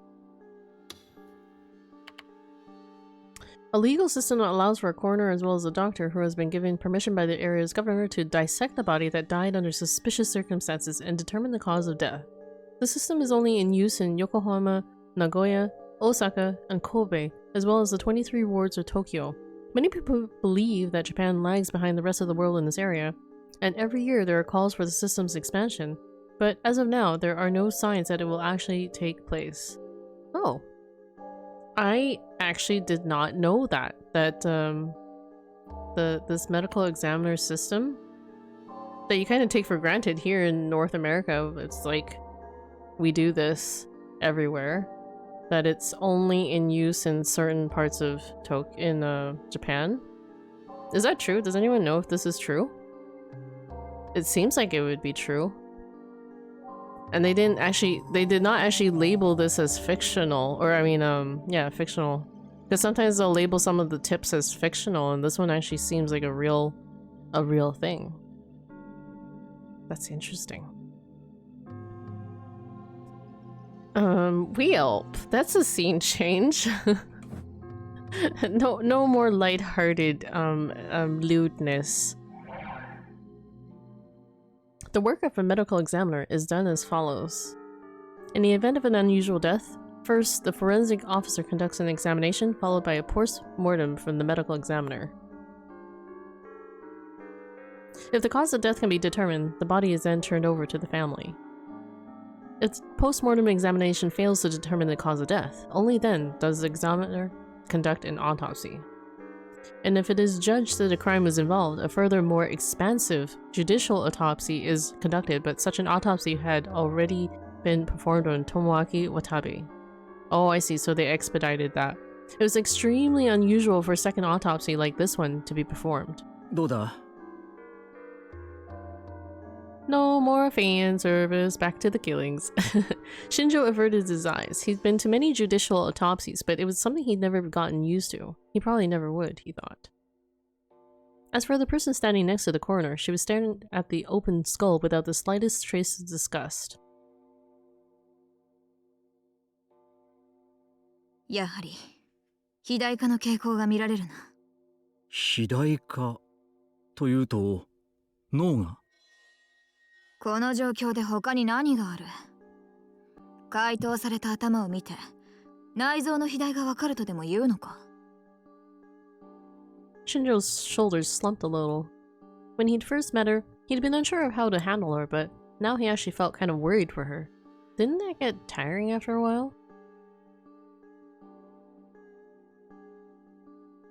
さっき聞いた話じゃ死因は間違いなく窒息死ということだったが。窒息だけでこんな風にはならない。ってことはこれまでの被害者と同じってわけか。脳の肥大の原因については？何しろ検体が少なすぎる。果たしてこの症状が一連の被害者だけに見られるのか、それともギガロマニアックスに共通するものなのか。わからないか。知る方法ならあるにはあるがな。何？あの二人、宮代拓と有村ひなえの頭を開いて調べればいい。そうすればこれがギガロマニアックスに共通する症状なのかど Oh うかわか no, る she だろう。 wants to open up healthy people. バカなことを言うなよ。そんなことできるわけがないだろ冗談だ。 Oh, sure, 今 sure. は CT や MRI があるんだ。わざわざ脳をむき出しにする必要もない。う。Can't you just do an MRI Nanda. about to see? 私が Right? 冗談を言うのがそんなに意外か。 Come on, modern technology. いや、 Shinjo thought to herself that she probably wasn't joking. She didn't like gigalomaniacs. She hated them. And from the bottom of her heart. Wait, isn't she one herself? He didn't know why she despised them so much. Of course, there was probably a good reason for it, but he wished she would tone it down a bit. Because, like, we saw a D-sword in her apartment. They probably didn't become gigalomaniacs by choice, and more than anything, he didn't want to lose their help with the case. Wait, so she's not a gigalo- Are you saying no, that これ she's から not a どう操作し gigalomaniac? ていったらいいんだろうな。I think I might have read that no at the wrong time. If there were still test subjects at the hospital, there were things the police could do. But when he'd gone down there, there wasn't a trace of anything left. Actually, no, don't answer that question because I think it's probably a spoiler. あるだろ。 I'm just musing to myself about, you know, whether she's one. Her voice is 証拠？ cold as ever. 何のためにあの娘を連れ出したと思ってるんだ。知ってることを全部吐かせろ。おいおい、相手は子供だぞ。子供じゃない。危険なギガロマニアックスだ。 You can still be a kid and be a gigalomaniac. Shinjo rubbed his temples, unsure of what to say. October 15th, 2015, Thursday. はあ、 Trustworthiness Investigation Corporation, Frisia. Katsuoko Momose sat in the reception room in a messy corner of her office and sighed as she ran her hand through her hair.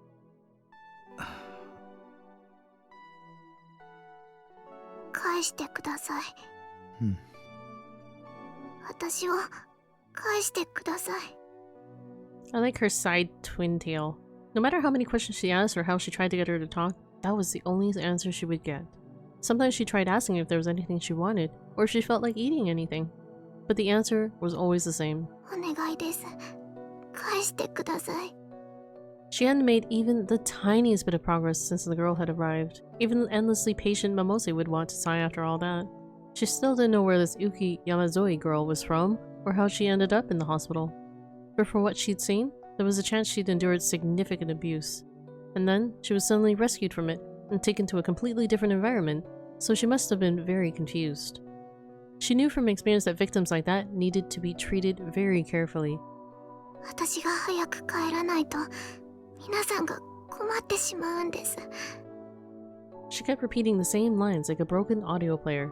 Momose was starting to think it was time for a different approach. She didn't know what would happen if she told the girl this, so she kept it a secret until now. ちゃんと話して現実を認識させてあげた方がいいかもしれない。お願いです。私はあそこへ戻らないといけないんです。しょうがない。話してみようか。Bringing out the big guns. Once she made a decision, she didn't spend any time on second thoughts. This was both an advantage and a disadvantage. あのね、ゆきちゃん。はい。そこまで帰りたいというのなら教えてあげるわ。返してくれるんですね。ありがとうございます。聞いて。あなたがどれだけ帰りたいと望んでももう無理なのよ。無理。だってあなたがいたあの場所、病院の地下にあったあの場所はもうなくなってしまったんだから。Momose was finally relieved to see shock on Uki's face. よかった。この子にはちちゃんと普通の感情がある。 Like Kurusu had said, they hadn't done any operations on her that would destroy her ability to experience emotions. この前ね、あなたがここへ来てからすぐに刑事、若いくせにくたびれた刑事いたでしょ。彼が例の病院へ行ってみたんですって。 The girl simply listened to Momose speak, her eyes wide. Momose kept talking, watching her carefully. それでね、解剖室から地下へ行ったそうよ。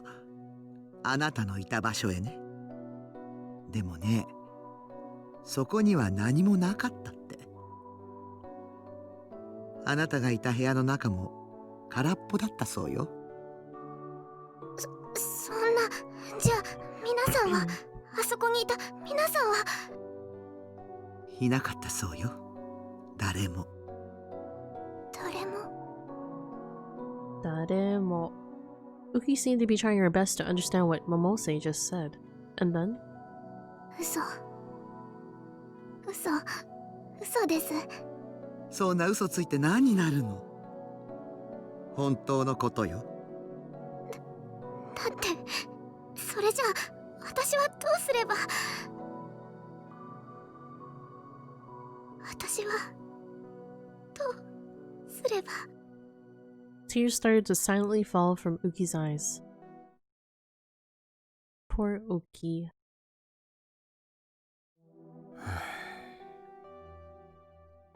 はは、どうしたタグル、新規臭い顔しやがって。顔は生まれつきだよ。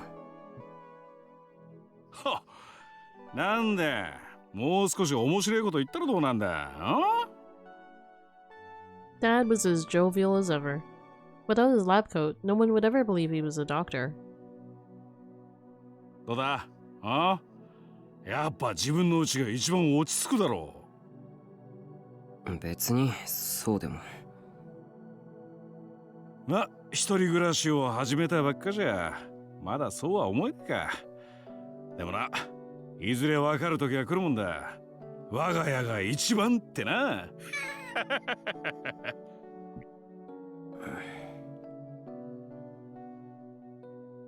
In the end, I'd come back here to Aoba dorm, because Kurusa had told me to do so at school. 狙われているのかもしれないんでしょ。今の場所に一人でいては危険よ。 That's a good point, actually. 言わないわ。しばらくで構わない。事件が解決するまでうちで暮らしなさい。 Protection. Kurusa is smart. Well, sometimes. I wasn't her slave or anything, but just like she said, it was dangerous to be alone right now. Especially when we didn't know who the killer was or what they were after. If someone was nearby, it would be easier to get a hold of Shinjo and his allies if I needed to. And I was probably never going to be able to tell this to Kurusu, but the feelings I'd felt when I left home were starting to disappear. After seeing Kurusu get hurt or try to protect me, or cry for my sake despite being such a strong girl, I started to understand some things that I hadn't known when I left. She has feelings. They're not so different after all. I realized what I was thinking and shook my head. No way. I wasn't like Yudo, who could never seem to get away from his sister. おい、何赤くなってんだよ。なんでもない。とにかくさっさと荷物置いてこい。お前の部屋はノノのやつがちゃんと掃除してくれてる。ああ。 Dad didn't get mad when I'd left, or when I'd come back. Come to think of it, he'd only said one thing on the day I'd left. そうせざるを得なかったノノの気持ちがわかるようになったら戻ってこい。じゃあな。It's a very understanding dad. 荷物置いてくる。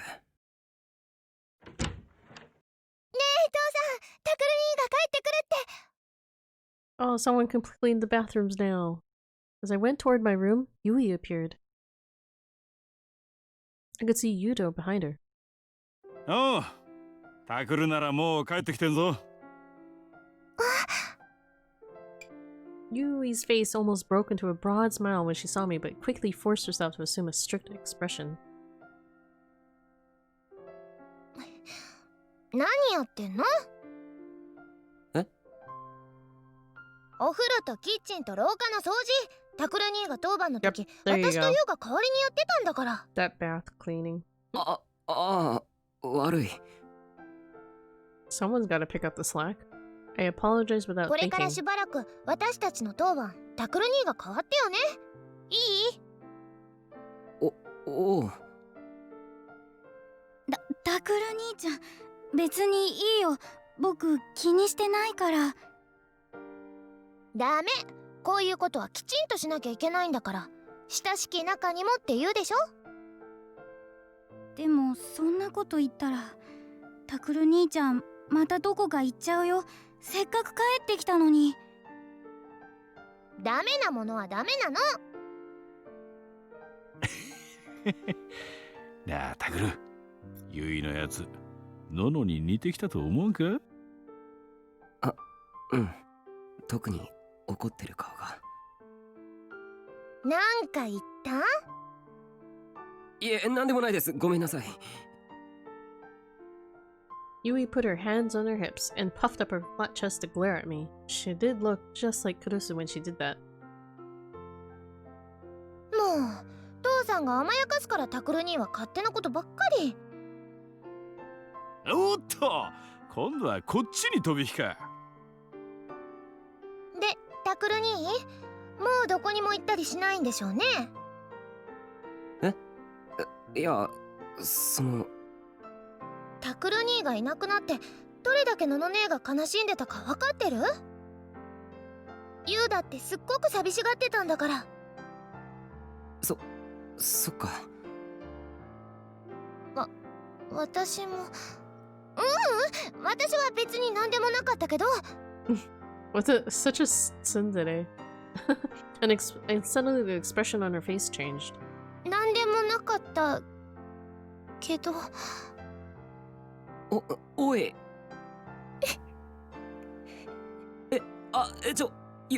ゆい。 Stop that. I'm not good with that stuff. I can't handle when people cry. 何でもない。Yui covered her face with her hands and then ran into her room. Yuto followed quickly after her. Dad scratched his head and sighed a little as he saw them go. ほら、さっさと荷物置いてこい、タクル。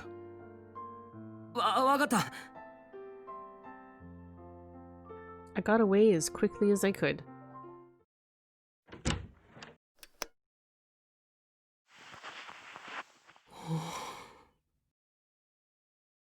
That scared me. I didn't expect Yui to start crying all of a sudden. I thought nothing would really change around here even if I left. But did they really need me here that much? If they did. いや、でも。 Since I was lost in thought, the knocking sound startled me. 誰だ? As I sat there. タクル兄ちゃん。 Ah, why did it go so fast?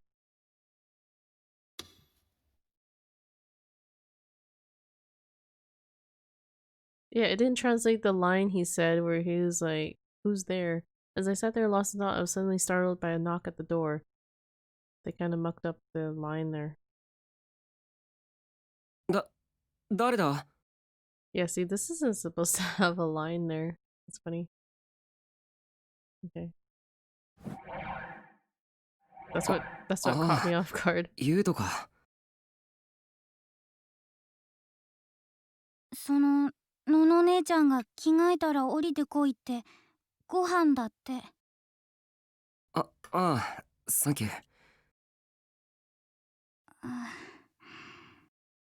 どうした？さ、ゆいお姉ちゃんのことだけど。Yui crossed his hands over his stomach and fidgeted as he looked up at me. Wait, his name's お姉 Yuto. ちゃん、なんかいろいろ怒ってたけど、本当はずっとタクル兄ちゃんに帰ってきてほしいって言ってて、だから怒ってたのは本気じゃなくって。He fucked up. 大 He 丈 fucked 夫。 up on his name. わかってるよ。本当？ああ、だから先に降りててくれ。すぐに着替えていくから。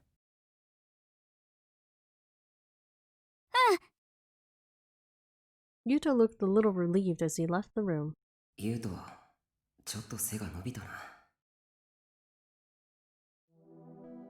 Yuto and Yui had come here at almost the exact same time I had. 一緒に暮らし始めた頃はどうなるかと思ったけど。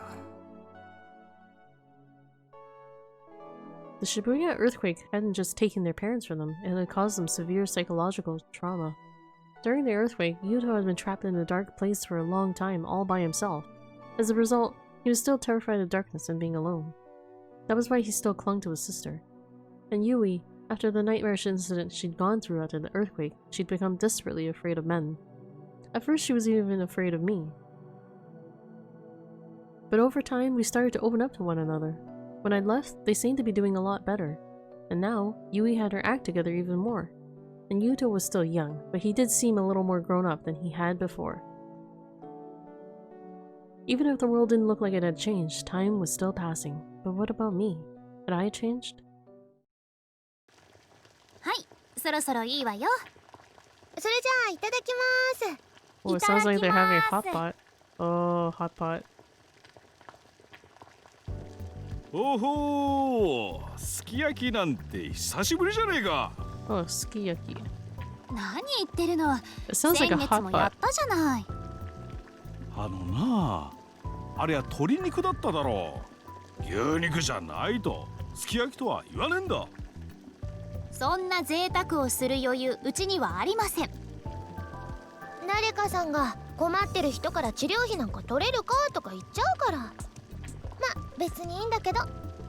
そういう言い方はねえだろう。もっと尊敬しろ、尊敬。はいはい。ほらタクル、お椀貸しなさい。よそってあげるから。Kurusu reached out her hand towards me. いいよ。ダメ。あなた最近ちゃんと食事してなかったんでしょ。遠慮なんてしないの。あ、 Kurusu grabbed the bill for me and heaped the beaten egg high with meats and vegetables. はい、ちゃんと食べるのよ。ああ、タクルにこっちにもお肉あるから。はい。もういいって。何？のの姉のお肉は食べられても私のは食べられないっていう Oh, わけ？ he rejected her お前 meat. 酔っ払いのおっさんかよ。おい、ちょっと待てお前ら。もう肉ないじゃねえか。こういうのは早い者勝ちだっていつも父さん言ってるじゃん。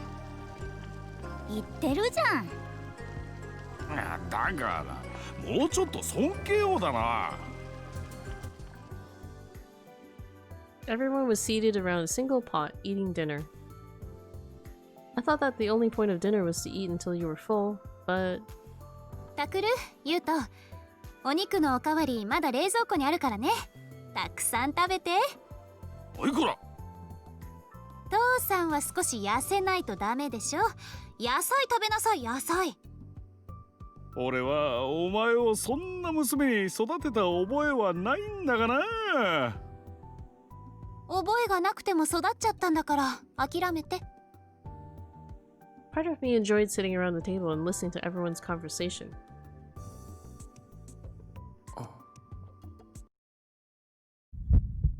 No, that wasn't true. I definitely wasn't homesick. Maybe it was just that having someone near me made me feel better. Maybe it was having Kurusu offer to help me when I'd been in trouble on my own. But it definitely wasn't that I was happy to be home or glad to have come back to where I belonged. タクル兄？タクル兄ってば。I don't know why there was a heartbeat scene. あ、何？お茶いるの？いらないの？さっきから聞いてるのに全然答えてくれないんだもん。ああ、ごめん。そいつのことだ。どうせまた難しいへりくつでもこねくり回してたんだろう。へりくつってなんだよ。僕はいつも理路整然と正しい思考を。はい、ストップ。そんなこといいからお茶は？ああ、できればマウンテンビューを。うちには置いてません。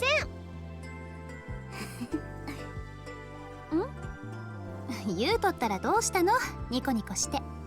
うん、やっぱりみんな揃ってた方が楽しいなって。のの姉ちゃんだってすっごく嬉しそうだよ。そうそうね、そうかもね。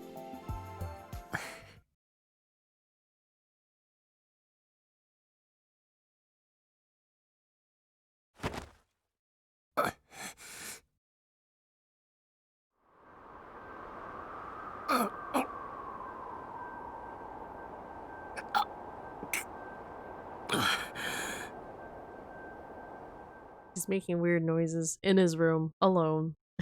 It didn't work. I'd gotten a lot better at seeing my D-sword, but I still didn't know how to grab hold of it. I asked Arimoto for help, but her answers weren't really helpful. Unlike with my psychokinesis, all I needed to do was draw my D-sword from the Direct Sea. I should be able to do it alone. But when I was by myself, it was just an illusion. Unless I real booted it, I wouldn't be able to use it to attack or defend. If I wanted to use it as a weapon, I needed to share the delusion with someone else, just like with my other power. At least, that's what Arimoto had said. But before that, I needed to be able to grab hold of it. くそ、もう一回。ここから腕を伸ばして、剣のイメージを固定化って。くそ。Whenever I tried to get close to the D-sword, it moved away from me like a mirage. If I had just flailed my arm at it, I couldn't reach it. 手がつる。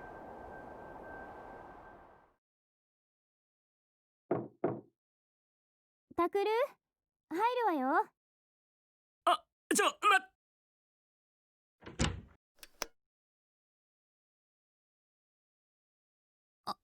あ、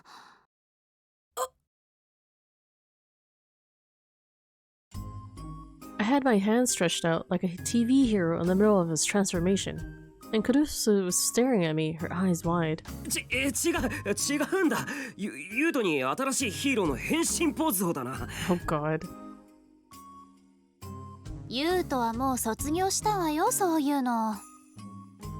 Lol. ああ、そうだっけ。Lol. He tried to use a kid as an excuse. Kurusu put her hand on her cheek and もし sighed. 自分が本物のヒーローになれると思ってるなら、やめておきなさい。そんなこと思ってないよ。僕はいくつだと。いくつになっても子供なんだから、タクルは。And then she stared into my eyes. I could tell that she wasn't blaming me and that she was genuinely concerned. タクル、ちょっとそこに座って。いや、これから風呂に入ろうかなと。いいから座りましょうね。あ、はい。I sat down on the bed as I was told. タクル。Kurusu took a step toward the bed and looked down over me.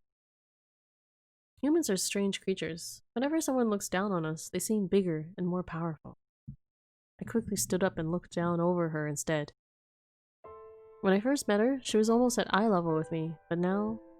これは別にやましいことをするための訓練じゃない。能力のせいで狙われているのに、そうやってむやみに使おうとするのは。逆だよ。もっとちゃんと使えるようになれば自分の身も守れるし、もしもの時は新聞部や青葉寮のみんなのことだって助けられる。だからそういうのは警察の仕事でしょ。今回の事件、いざって時に警察に何かできるとは思えない。けどクルスこそよく口にするじゃないか。僕らのことを守るとかなんとか。でも能力者が襲ってきたらどうするつもりなんだ。それは。ほら見ろ、やっぱり僕が能力を磨くしかないんだよ。 Please don't have spoopy mind powers, right? Kurusu stared down at her feet silently. Then she raised her head and looked at me in the eye. ねえタクル、私はあなたのことをずっと見てきたわ。だからわかるの。あなたがこの先何を考えるか。この先？タクルはね、必ず自分を危険にさらすようなことをする。例えば自分の力で犯人を捕まえてやろうとか。 I gulped. I hadn't really thought about it yet, but knowing me, I'd probably, no, definitely think that. なんだよ。能力者でもないくせに余地か。いつも言ってるでしょ。能力なんかなくてもね、タクルの行動は簡単に読めちゃうって。とにかくお願い、自分の身を守ることだけ考えてね、タクル。お願い。じゃあ約束の指切りね。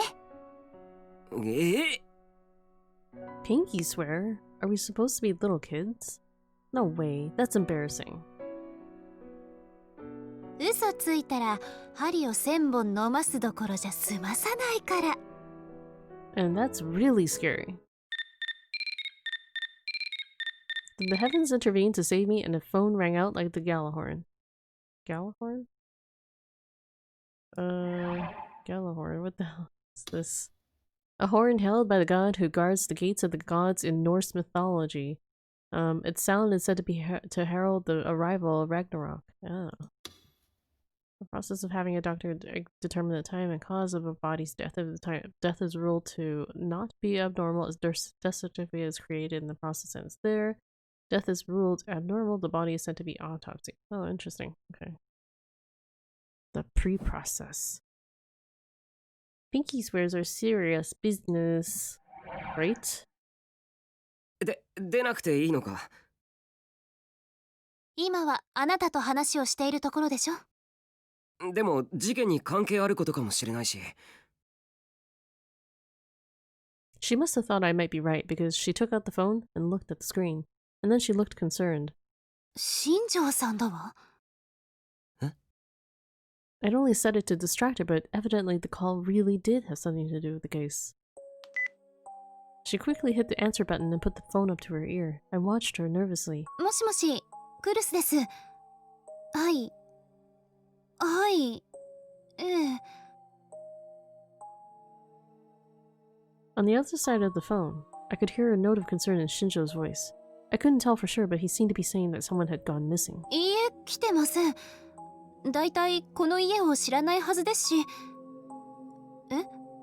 タクルが？ What? What did I do?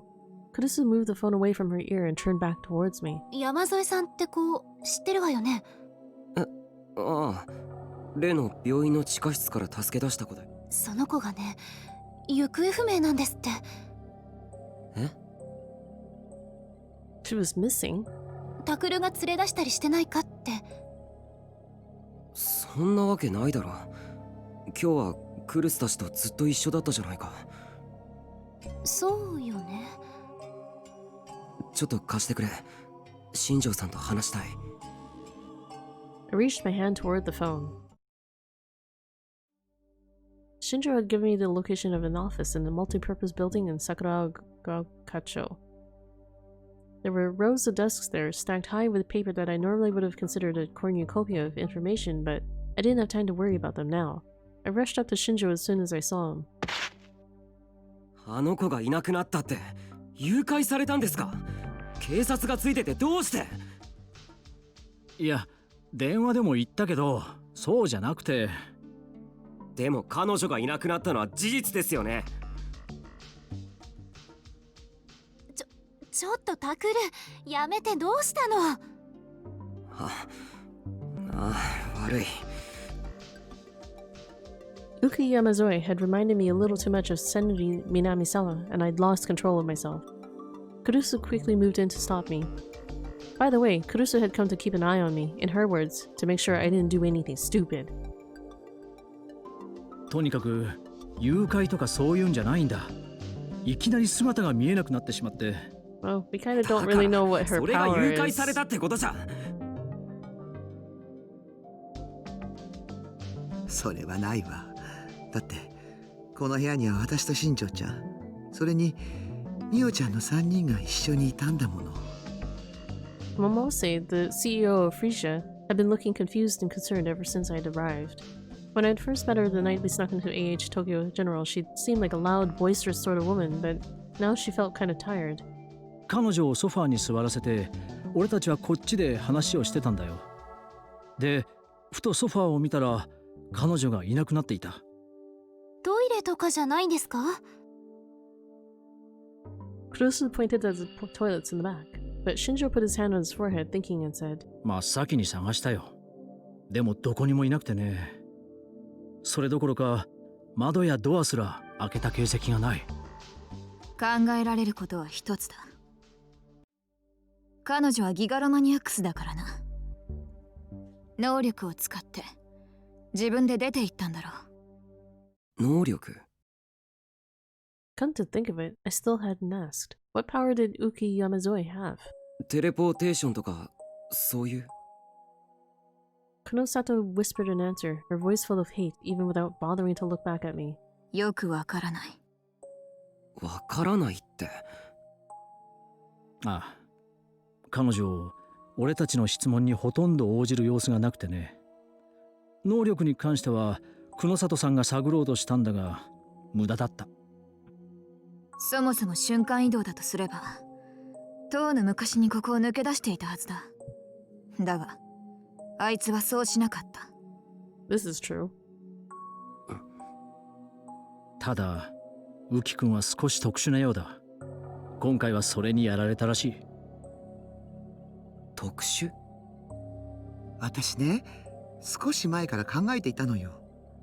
ウキちゃんを一度どこかの児童養護施設に預けた方がいいかもしれないって。それでさっき新庄ちゃんとミオちゃんに提案したら快く OK をもらって。俺は OK なんか出してませんよ。私もです。ちょっと黙っててちょうだい。こんがらがっちゃうから。Complicated? Momose motioned for them to be quiet. とにかく OK をもらったの。それで私はウキちゃんを連れて駐車場に降りて車に乗せようとしたわけ。知り合いの施設に相談してみようって。Okay, I'm gonna take a 5-minute break right here. So, I'll just leave it here. I'll be back after these commercial break.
Oh, okay, I'm back.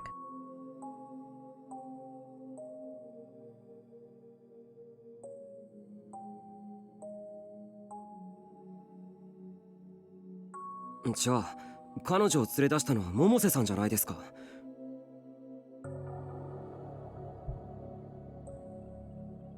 So why was everyone upset that she'd disappeared? Momose had taken her outside. There was no mystery there. As Kurusu and I stood there with our mouths hanging open, Shinjo interrupted. という夢を見たんだそうだ。は？夢？違うわ。あれは絶対にあったことよ。だってウキちゃんの手の感触とか車のエンジンをかけた感覚とか全部リアルに残ってるもの。けど Wait. ウキ君を自動車に乗せようとした途端我に返ったんですよね。 Oh my goodness. そしたら百瀬さんは事務所の中にいて俺たちと話をしている最中だった。 Is this Uki's ability? ええ、そうなの。Delusions? 俺たちは児童養護施設の話なんて提案されてないし、ウキ君と百瀬さんがここから出ていくのも見ていません。百瀬さんとはここでずっと話をしていただけです。間違いありません。That's like what happened to な the のに blogger. ウキ君は部屋からいきなり消えた。 Dun, dun, dun. どういうことですか？よくわかりません。多分それが山添由紀の能力なんだろう。彼女を捕獲したら改めて調べてみよう。Kunosato's use of the word capture pissed me off. I could tell that, like Arimoto said, she didn't even think of us as humans, but she didn't have to talk that way about a little girl, did she? Or maybe the little girl's not so innocent. It's an act. Even if she didn't like psychics, did she have to go that far? Maybe it's the little girl killer? I glared at her, but Kunosato didn't seem bothered in the slightest. ウキ君の行き先ですけど、宮代君たちが知らないとなると、あとはあそこしか考えられないですね。私も今そう思ってたところ。 The hospital?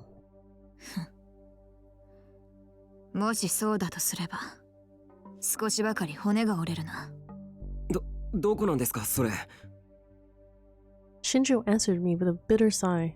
君もよく知ってるところだよ。あの子の元の家だ。え？まさかそんな。うん。ウキちゃんたらね、あそこへ返してくれの一点張りだったのよ。あんな地獄みたいな場所に一体なんで？さてな、とにかく厄介なことになる前に取り戻さないとな。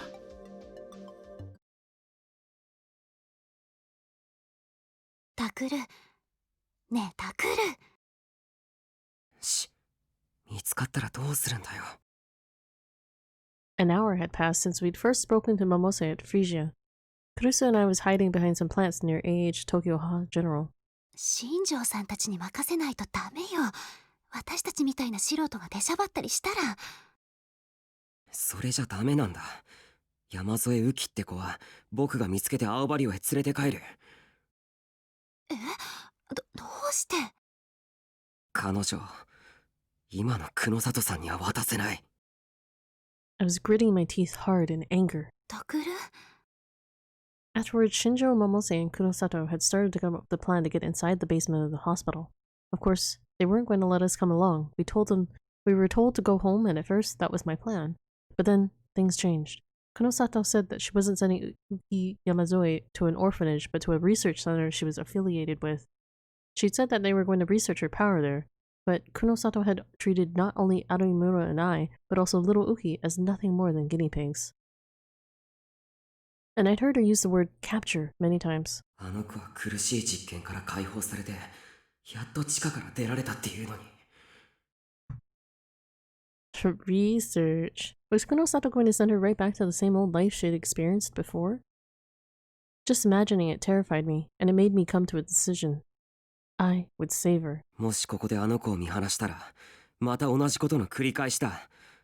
またこの場所で誰かを見捨てることになってしまう。昔僕はクルスの親友だった南沢千里を見捨てて逃げた。それを今でも後悔してる。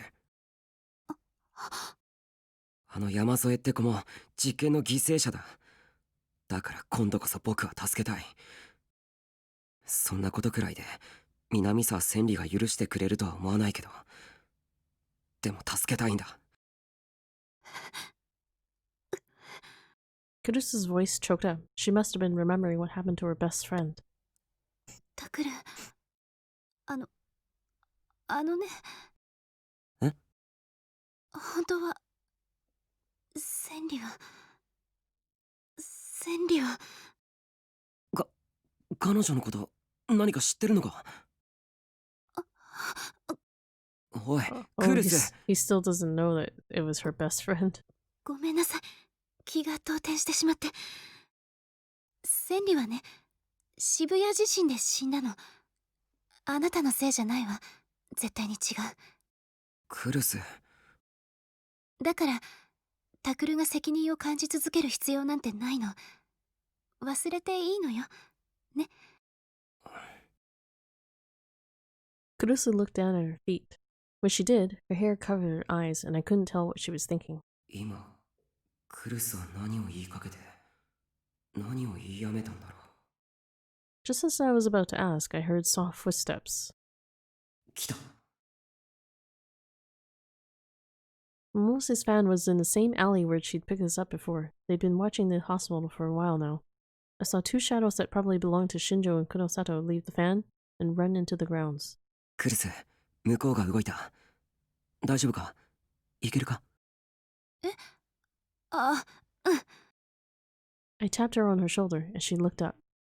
That's why they called her the Empress of Hekiho Academy. There was no trace of the sadness that had been there a moment ago. ごめんね、ちょっと千里を思い出しちゃって。でももう平気よ。本当はここで待っててもらいたいんだけど。But I couldn't real boot on my own. I needed a partner, no matter what. 何言ってるの。あなたのことを心配しながら待ってるなんて、こっちからお断りよ。だと思った。We followed Shinjo and Kunosato from a distance. A moment later, they had pressed themselves up against the wall near the rear emergency entrance. Even from a distance, I could tell it was more heavily secured than before. The lock seemed to be a newer and sturdier model. But Shinjo must have already had the key because he took something out of his pocket and started to put it in the lock. あそこから入るつもりだな。 Alright then. I quickly created an image in my mind. I looked at the key-like object he was holding and envisioned it flying away. やっぱりもっと訓練しとくんだった。 Oi, hello Liverpool the best. How are you? Oops. I couldn't make the delusion clear in my mind. くそ。落ち着け。大丈夫だ。落ち着け。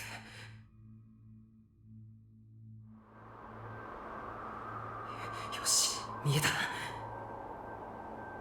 I could see the D sword floating in front of me. クルス、ちょっと脳を使わせてもらうな。 I'm good. Oh, you're at work? どうぞ。 How you doing at っていうのも work? なんか変だけど。I imagined the delusion I'd come up with going inside Kurusu, Shinjo, and Kunosato's minds. I'm doing alright too. Kurusu gasped a little. She must have felt something. Delusion was shared between us, and instantly the real boot was complete. Oh, that's cool. Nice to have a break.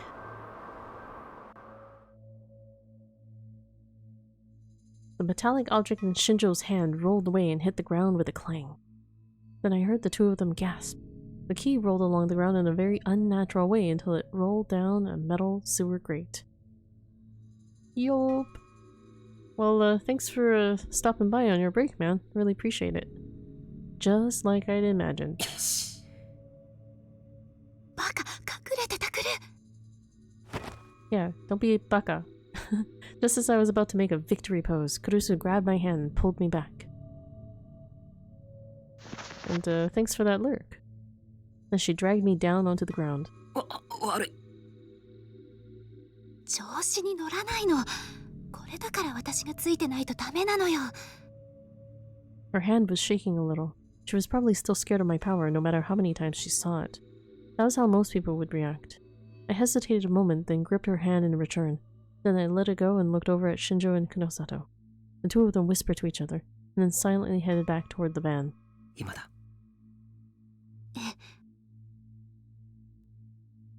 We kept low as we headed for the emergency entrance. When we reached the door, I turned around toward Kurusu. She caught up a moment later, but her breathing was a little heavy. すまない。ちょっと早かった。こっちこそごめん。もっと運動が得意ならよかったんだけど。鍵開けられるの？多分。クルス、もう一回。いや、何回かやるよ。悪いけど。構わないわ。そのために来てるんだから。I stared at the door. The lock was stronger than before, probably because of the time we'd broken in. I imagined the lock flipping and the door opening. It was a heavy click and the door opened like I'd imagined. Magical.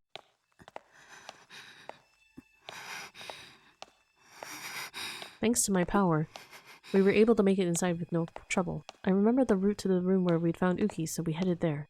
But as we walked through the darkness, I saw that Kurusu was acting a little strange.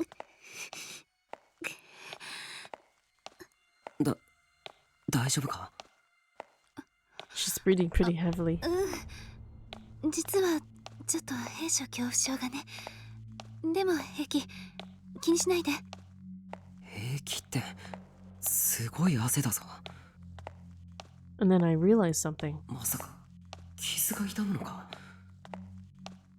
She'd seemed like she was okay, but it had been a really bad injury. It couldn't have fully healed up by now. おい、クルス。平気だから。ほら、急ぎましょう。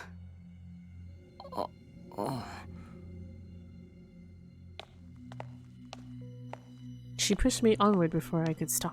もうちょっとだ。あと少しで例の部屋だから我慢してくれ。ええ。That's right. It was right around this corner.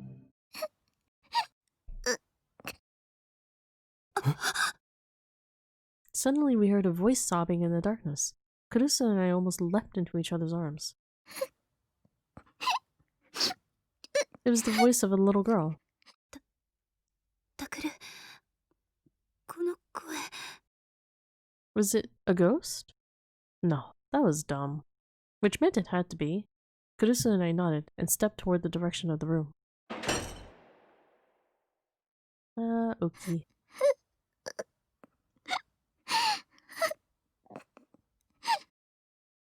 Just like Shinjo had said, the room was completely empty. The beds and the patients that had been confined there were all gone. It was just an empty room. And standing in the middle of the empty room was a crying Uki Yamazoe. Yamazoe?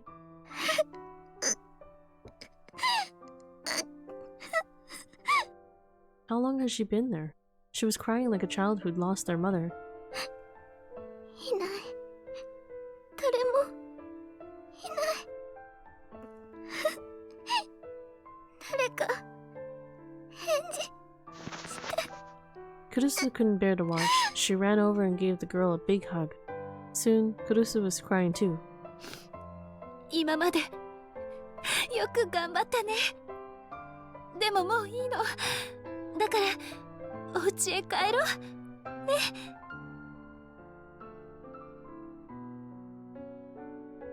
But Uki must not have heard her, because she just stood there, crying silently for a long, long time. The whole time there was nothing I could do but watch.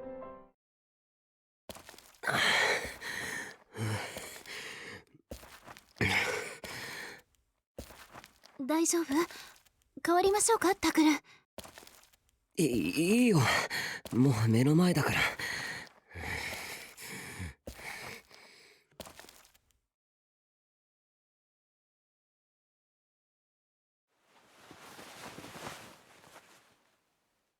When we finally made it back to Aoba dorm, I took Uki off my back and put her on the sofa.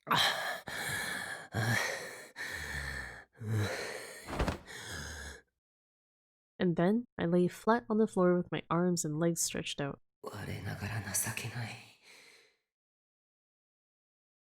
She wasn't even that heavy. I was just out of shape. だから変わるって言ったのに。運動音痴に任せたら落っことすかもしれないだろ。失礼ね。そこまで言われるほどひどくないわ。それにタクルよりマシだと思うんですけど。Kurusu's eyes were red-rimmed. Her face was red from where she tried to rub away the tears. She must have been embarrassed by it because she turned away from me and said something mean. はいはい、わかったよ。その子のこと、父さんに。あ、うん、そうね。After Kurusu left to get him, I lifted my tired body off the floor and onto the sofa. As I had expected, Uki hated the idea of leaving the basement. But after Kurusu's fervent attempts at persuasion and my own insistence that nobody was coming back to the basement, she'd finally clung to Kurusu and started to break down. And as I carried her on my back, she'd gotten tired and fallen asleep. この子の家族は一体どうしたんだろう。本当の家は、学校は。I hadn't had a chance to look the first time we'd gone into the basement, and that data was probably long gone by now. 父さん、今上がってくるって。うん。Kurusu sat next to Uki on the sofa and softly stroked her hair. この子、捜索願いとか出てないのかしら。新庄さんの話だと、今のところ該当するデータはないって。そう。やっぱり渋谷地震のせいかもしれないな。After the earthquake, more data on missing persons and casualties had gone missing than you could imagine.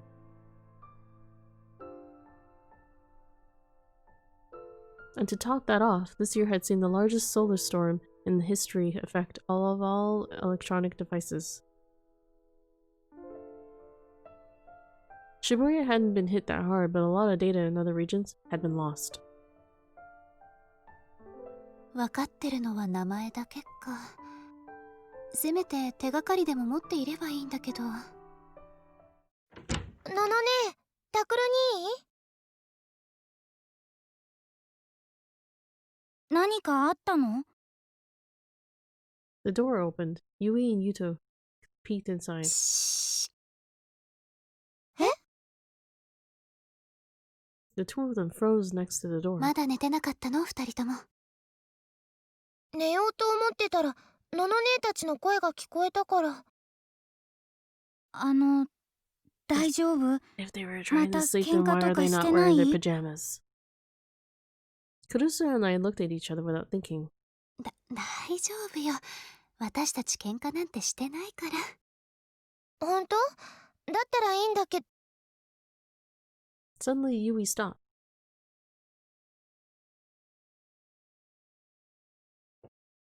She saw the girl sleeping on the sofa, and her eyes went wide. I thought that she was just surprised to see a strange girl sleeping on the sofa, but... ウキちゃん？ She knew her. She said something we'd never expected. どうしてウキちゃんがここに？ゆい、知ってるの？この子のこと。うん、多分。あ、でも待って、そんなはず。Yui walked over to the sofa and sat down next to Kurusu, and then she stared at Uki Yamazoe. ごめん、私の勘違いかも。いや、勘違いじゃない。確かにこの子はウキって名前で。だっておかしいよ。昔のままの姿なんて。そんなの絶対に変。昔のままって？ Used to. ウキちゃん、私のクラスメートだったんだよ。小学校2年の時の。Wait, so she's supposed to be the same age? And the next morning. もう一度整理するぞ。名前は山添雨季。年齢は優衣と一緒だから13もしくは14歳。うん。Dad was filling out what looked like a medical chart on his computer. 小学校2年の時に優衣と同じクラスだった。だが渋谷地震の少し前から学校に来なくなり、その後どうなったかは優衣も知らない。そう。で、彼女はその頃、つまり6年前と見た目が全く変わってないと優衣は6言う years んだ ago, so that would put her at 8 years うん。 old, 絶対に変わ possibly. ってないと思う。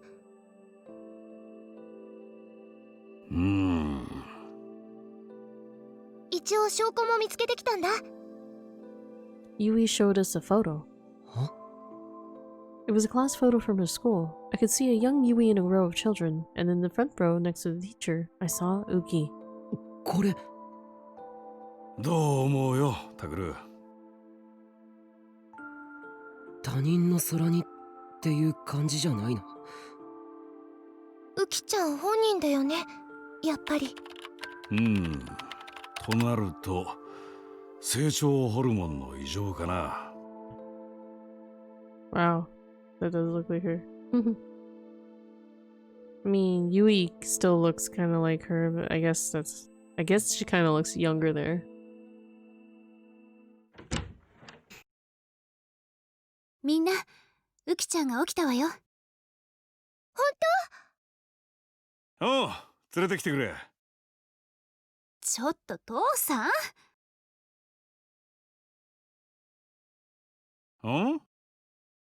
おうじゃないわ。ウキちゃんの前でそんな声出しちゃダメよ。もっと優しく。これで普通の声なんだがな。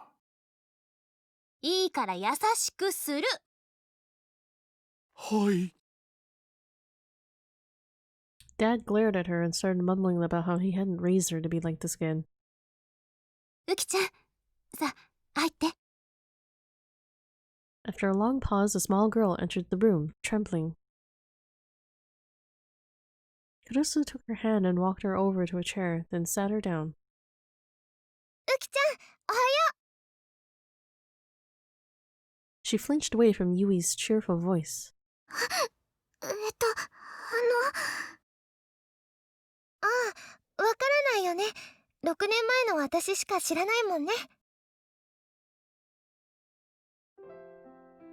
Yui took out the class photo and pointed to herself. ほら、これ私だよ。立花ゆい、覚えてる？立花ゆいさん。Uki looked at the girl in the photo, then at Yui. Then she gave a little start of surprise. 思い出してくれた？はい。お久しぶりです。もう同級生なんだから敬語とかやめてよ。で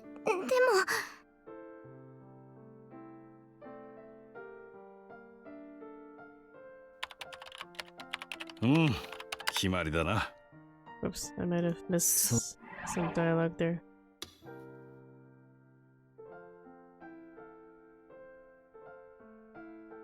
もう同級生なんだから敬語とかやめてよ。でも Dad typed something else into his computer as he watched them. 決まりだな。There was no question of it now. Uki Yamazoe was definitely Yui's old classmate. That would go a long way toward tracking down her family. けどすごいよ。まさか本当にユキちゃんだったなんて。We were surprised, but it seemed to be Yui who was most surprised of all. Her missing classmate had suddenly shown up at her home, and her brother and sister had brought her there. She looked exactly the same as she had 6 years ago. ウキちゃん、ちょっと話いいかい？ She must have seen Dad's white coat and gotten nervous because she suddenly sat up straight. 何か遺伝的な病気とか言われたことは？成長が止まってしまうとか。よくわかりません。すみません。じゃあ君の背が伸びなくなったのはいつか覚えているかな？ユイと同じクラスだった頃はどうだい？すみません。それもわかりません。でも私、自信があってからなんか変になって。そうか、あの地震の後だね。はい。はあ、やっぱり PTSD で成長ホルモンが、いや、あるいはターナー症候群みたいな染色体異常って可能性もあるが。Turner syndrome. A chromosomal disorder found in women. Primary symptoms include delayed or absent development of secondary sexual characteristics, a lack of a menstrual period, abnormally shaped organs, and decreased height. Really? It doesn't say no aging, though. こればっかりはしかるべきところでちゃんと検査をしなきゃわからんな。Dad made some adjustments to her chart as he whispered to himself. The look on his face was far more serious than he usually let us see.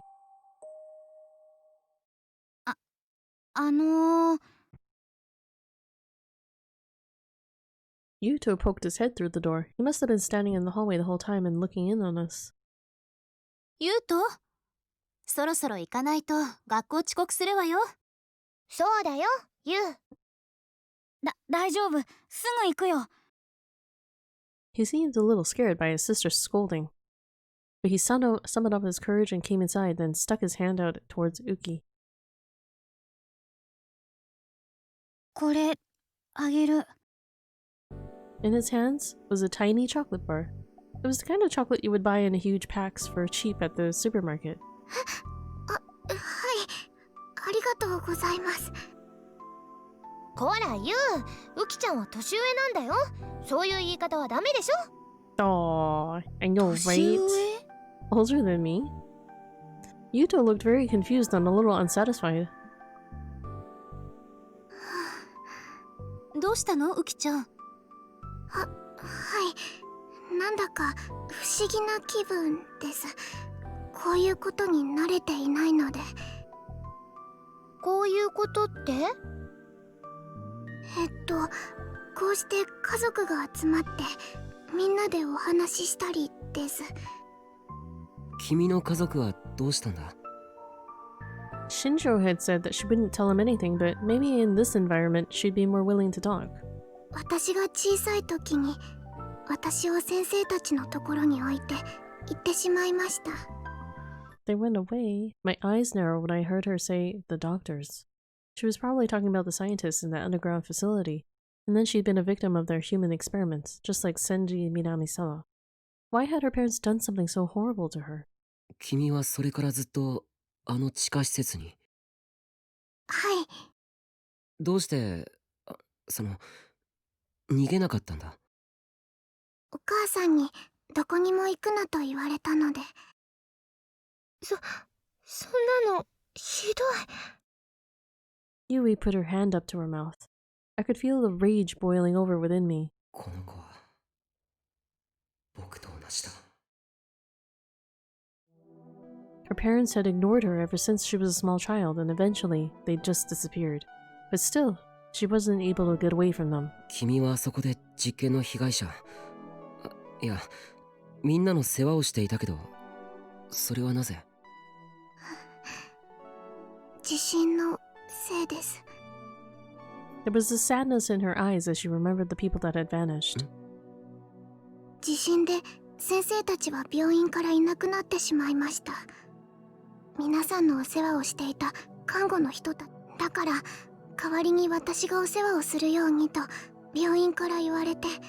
Whoops, I think I might have skipped a line there. 地震で先生たちは病院からいなくなってしまいました。皆さんのお世話をしていた看護の人たちもです。Wait, so she just cared for them by herself?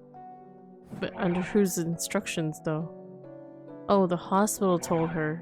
学校はどうしたんだい？君が今着ているのは碧峰学園の制服だろ？年齢から考えて中等部に在籍してると思うんだが。碧峰学園？私たちが通ってる学校よ。ウキちゃんはうちの生徒なのよね。But Uki shook her head. これお友達が着てたものです。友達？はじめ地下で皆さんのお世話をしていたのは私だけじゃなくて、もう一人同じ年くらいのお友達がいました。時々この服を着ていて、私可愛いねってずっと言ってたんです。ああ、もしかしてその子君と違って外から通ってきてた？はい。なるほど、碧峰の生徒だったのはそっちの子か。彼女最初は私と一緒にお仕事をしてたんですけど、だんだん具合が悪そうになってお休みも多くなってきて、そしたらある日これをプレゼントしてくれたんです。自分にはもう必要ないから代わりに大切に着てねって。 Uki looked down at her shoes. だからこのお洋服は私の大事な宝物です。いつもきれいにして着ています。 When I saw her expression, I understood. Her friend probably knew that she was dying. She'd been a victim of the same horrible experiments as Minami-sama and Yuki, and had gotten sick as a result. それじゃあ君が老人を連れて外を？タクル、 Kurusu interrupted me gently. 一度にいろいろ聞くのはやめましょう。あ、ウキちゃん辛いこともいっぱいあると思うし、また夜にでもね。そうだよな。それに朝ごはんだってまだだものね。お腹すいたでしょ？いえ、私はそんな。There was a cute little rumble from her tummy. She gasped with a little embarrassment and turned red. 父さんもそれでいいかしら。ああ、なあ、ウキちゃん。このお姉ちゃんはちょっと辛いが、飯だけはうまい。上で食べてくるといい。父さん？ Kurusu pursed her lips as she took Uki's hands and stood up. これチョコレートもう一個あげる。Chocolate. I あ could り go が for と some うご chocolate. ざいます。 As she left, Yuto quickly gave her another piece of chocolate. That's so sweet of Yuto. At lunchtime. Ito and I were heading to the club room. じゃああの山添ウキって子、今は青葉寮にいるのか？ああ、この先どうなるかわからないけど、なんとかしてやりたいとは思ってるんだ。けどまさかゆいちゃんの同級生とはな。うん、驚いた。でもまあよかったんじゃねえの？よかったって？ゆいちゃん喜んでたんだろ？ああ、そういうことか。確かに。Yui had looked really happy this morning. Normally she'd probably try her hardest to play the role of being Yuto's big sister, but she was still only in middle school. If she ran into a friend, of course it would make her happy. 何がおかしいんだよ。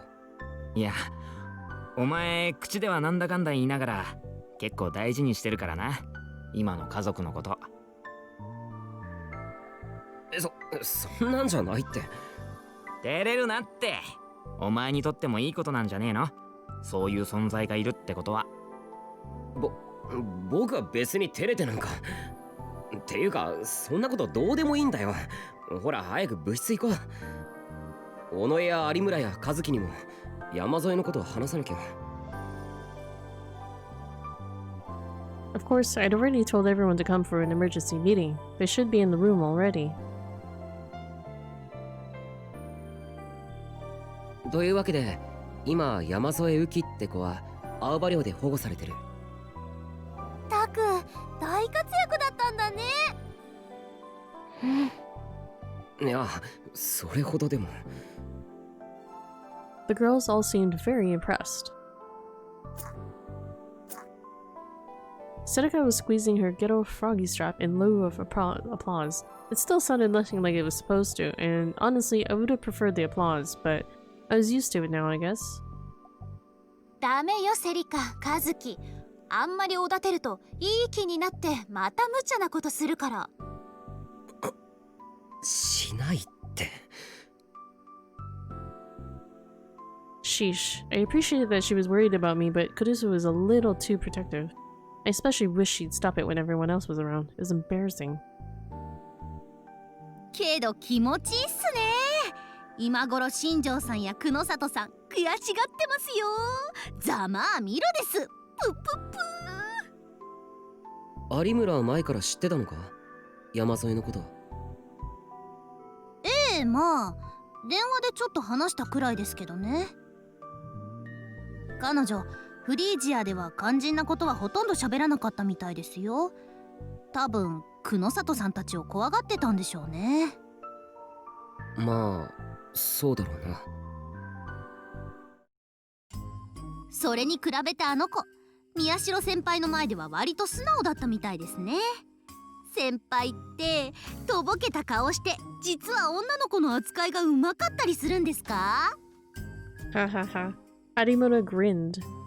Of course I do. I've read every issue of Cool Cat Press that I could find. I couldn't say that though, so I didn't. 違うよ。クルスとユイがいてくれたから。当たり前じゃないですか。何本気にしてるんです？気持ち悪いですよ。That's creepy. I was never gonna get used to this. For one thing, no matter how hard I tried to glare at her, she just smirked. I was trying to think of a good comeback when the door to the clubroom suddenly opened. The door opened softly, but it was clear that the person standing in front of it was furious. おい。 Speak of the devil. Kunosato was there, and the light in her eyes was as cold and fierce as ever. Instead of yelling, her voice was low and threatening. I figured that she'd eventually find out that we were the ones who'd taken Uki, but I didn't expect her here so soon. お前、どういうつもりだ？どうって。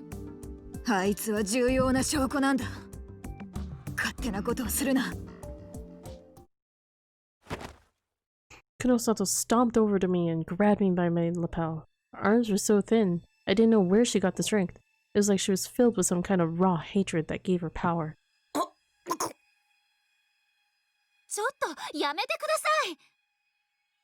暴力反対です。 Seneca and Kurusu grabbed her and tried to pull her off, but she held on to me tightly. 僕は無理にあの子を連れて帰ったわけじゃないです。何？彼女はうちに来るのを望んだんです。あなたたちのところには行かないって言ったんですよ。It was only a half-truth, but I felt like I had to say it anyway. 大体証拠って何なんですか？彼女は物じゃないです。実験動物でもないです。だからあなたには渡せません。何も知らないくせに貴様。 Her hand gripped me tighter. What the hell was going on? What the hell was wrong with this woman? I felt the powerful rage building up within me. There was a low buzzing in my ear, and Kurusu and Seneca's shouts suddenly seemed to be very far away.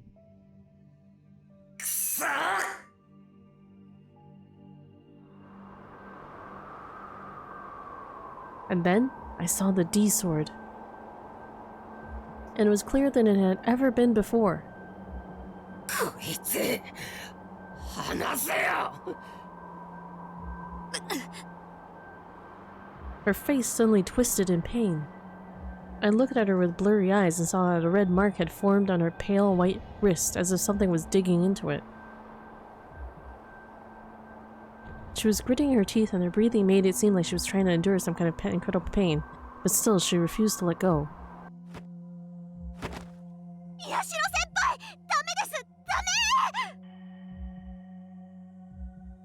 Arimoto's scream seemed like it was coming from underwater. The new violent temptations within me had almost taken control. What she's trying to do is wrong. I'll get rid of her myself. That righteous anger combined with this power, I can do anything I want. A maddeningly sweet feeling of omnipotence overflowed from within me and refused to stop. That's right. Do it. Just kill the bitch. It screamed.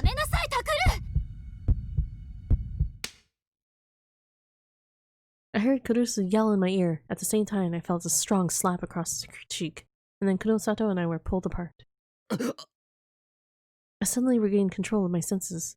Kurusu, Ito, and Seruka had grabbed me and were holding me back while Arimura and Kazuki were doing the same to Kunosato. Kunosato's so angry, and we still don't really know much about why.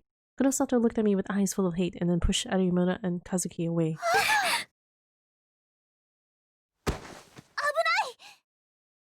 Seruka quickly grabbed them and held them up. 大丈夫？うん。ありがとう、セ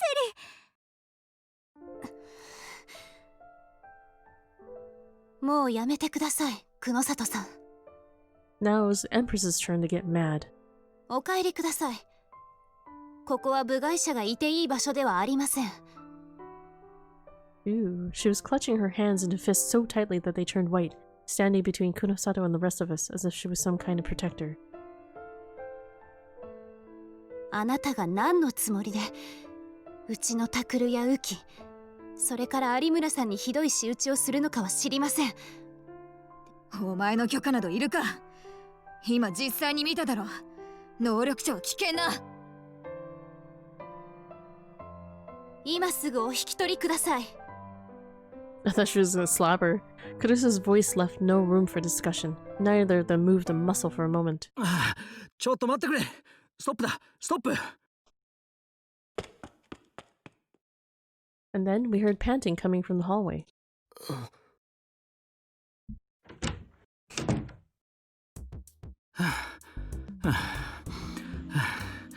どこへ行ったのかと思えば、やっぱりここか、久野里さん。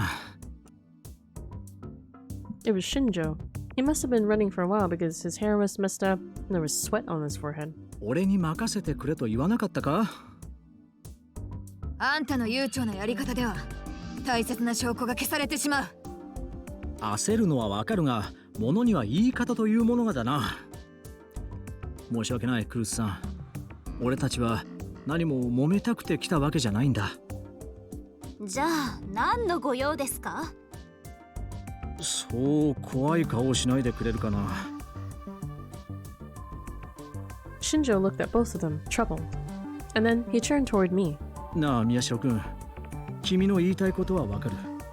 昨日、浮君を連れ去ったことも別に責めたりしない。確かに俺たちが間違っていたかもしれん。だから今日はちゃんと頼みに来た。浮君と、あとできれば君と有村さんもしかるべき場所で一度検査を受けてほしいんだ。はあArimoto responded before I could. 新庄さんこそ頭の中見てもらったらどうですか？はーい、私喜んで実験台になりますなんて言うとでも思います？話は最後まで聞いてくれ。これは本当に君たちのためなんだよ。His next words came as a shock to me. 実は今しがた佐久間先生に相談をしてきたんだ。父さんに？ Both Kurusu and I shouted at the same time. 君たちはその久野里さんのやり方が気に入らないんだよな。だったら佐久間先生の友人の病院ならどうだ？おい、何を勝手に決めて。久野里さん、 He put up a hand to cut her off. わかるだろ。そうしなきゃ彼らは検査になんて応じないよ。ちゃんと君も同席させるから。 Did you seduce all the cute anime shonen and shoujos in this game, Katan? Yes. It's all they're all my harem. 何を買ったの決めてわかるだろう。Wait, 何を買っての決めて I don't remember what that means. What something. わかるだろう Do I understand? 買っての決めて I don't remember what that means. You have to translate for me. わかんない Kunosato furrowed her brow in anger, then turned around and left the room. I think they said ni instead of no. Nani o kate ni kimete. Oh, yeah, maybe it was more ni. No is usually used as like a word for like belonging to someone. So like, for example, Totoro no tomodachi. That means Totoro's friends. So you have the thing, you have the person it belongs to, you say that first, and then you say no, and then you have the thing that belongs to them. So Tomodachi is friends, and then you have Totoro, and then you put no in between. So they're his friends. When you use, usually when you use no, anyways. Shinjo waited until he couldn't hear her footsteps anymore and then sighed a little in relief. Then he continued. ということで、どうだろうな、宮代君、有村さん。何でも佐久間先生、以前は大学の医学部で准教授をしていたらしいじゃないか。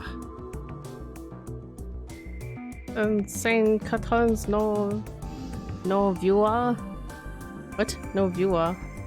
Well, I mean, it is quieter in these streams. Usually when I play a visual novel, I have less viewers, if that's what you're trying to get at. I didn't know that. Or wait. Oh, you mean no viewers, like my viewers? I don't know. My viewers, yes, my viewers. You didn't mean no viewers. Kurusu must not have known it either because she looked over at me confused. 父さんが准教授？ Oh. 知らなかったね。 Assistant. ただの変なおじさんだと思ってた。おいおい。He is a weird old man あの too. ルックスじゃそう思われるかもしれないけど。Shinjo laughed, seemingly in sympathy with my dad. 佐久間先生の友人なら信頼できると思うんだけどな。どうだろう。私はどっちにしても嫌ですよ。そう言うと思った。Shinjo chuckled. He was probably anticipating that response. でもな、有村さん。佐久間先生の話だと、君らの能力は身体に対して良くない影響を与えているかもしれないそうだよ。え？山添浮君に会ってくるといい。あれで14歳というのは明らかにおかしいと思うんだ。なあ、宮代君。It was true that Uki looked the same as she did in her old school pictures. It was like the passage of time had stopped for her. If that was caused by her powers... 浮君に関しては絶対に精密検査をすべきというのが佐久間先生の意見だ。そのついでに宮代君と有村さんも異常がないか見てもらったらどうだろう。まあ人間ドックだと思えばいい。それでもダメかな。I mean, everyone gets checkups. Arimoto was still unsure, it seemed, but what happened to Uki must have bothered her. 少し考えさせてください。ああ、それで構わない。まだ OK したわけじゃないですよ。もちろん。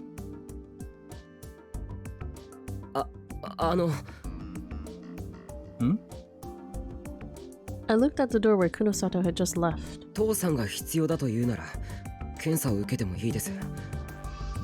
けどその途中でもし久野里さんがその山沿いや有村を実験動物みたいに扱ったりしたら。 I hesitated for a second, unsure of what to say, but then I continued. 僕だって怒ります。能力を使ってその検査なんかできないようめちゃくちゃにしてやりますから覚えておいてください。 Oh, he's making threats here. おいおい。ダメよ、何言ってるの。 Everyone was shocked at seeing me act so differently than usual, but I remembered the sense of power and omnipotence that I just felt and shivered a little. That's right, I could do it. I would do it. If I had to, I could do what I just did. I think he almost killed that girl. 検査中は俺が注意をしておく。それでいいだろ? Shinjo sighed a little and shook his head. He was probably trying to come up with a way to keep Kunosato quiet and not have much luck. それじゃあ部活中のところお邪魔したね。 He went to leave the room, but just before he stepped into the hallway, he turned around. あっといけない。もう一つ大事な話があったんだ。久野里さんのせいで忘れるところだった。何でしょうか。 It was clear from Kurusu's voice that she was still upset. Shinjo may have been used to dealing with Kunosato, but the Empress was a whole different animal altogether. He flinched a little. 宮代くんと尾上さん、あと伊藤くんにちょっとね。私ですか？俺何も悪いことしてないっすよ。してないです。君たち病院の地下へ不法侵入したじゃないか。あれはですね。というかそれを言ったら新庄さんや久野里さんだって。その通りだ。だから今のは冗談として。Also, 冗談になって。how are you, Acolator? I realized I hadn't asked you how you were. 聞きたいことっていうのは、実はその地下施設のことでね。If you're still there. Shinjo's voice dropped several decibels as he continued. 久野里さんの話だと、施設の PC に南沢千里という女の子のデータがあったというんだが。I heard Kurusu gasp a little. Shinjo didn't know about Kurusu and Minamisawa though, so she just looked confused for a moment before quickly continuing. 久野里さんは君たちも一緒に見たと証言してる。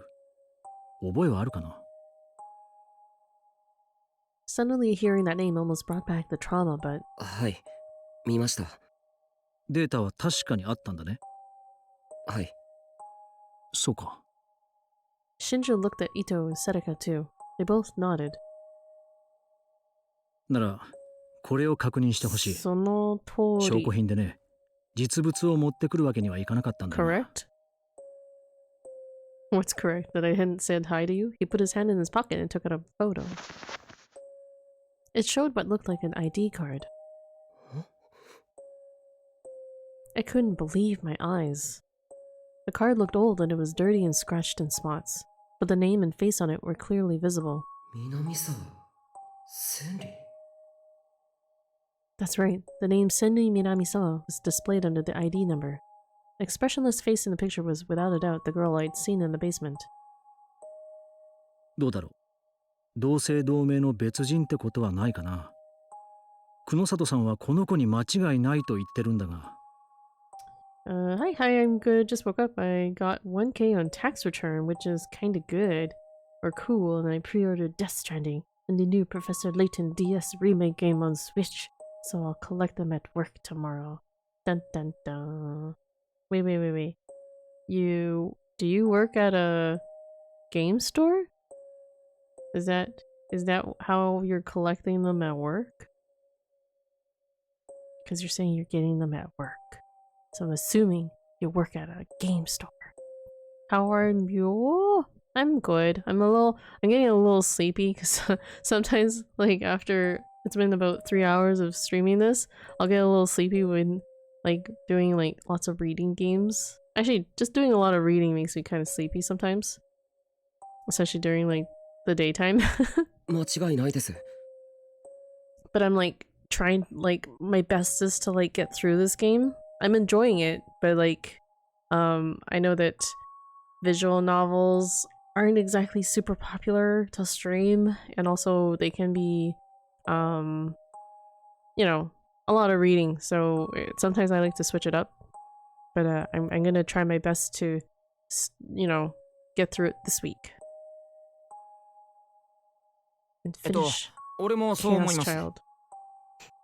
Also, the further along as I get in this game, it's getting a lot more interesting because it's starting to pick up a lot more. It's been really, really slow paced, kind of.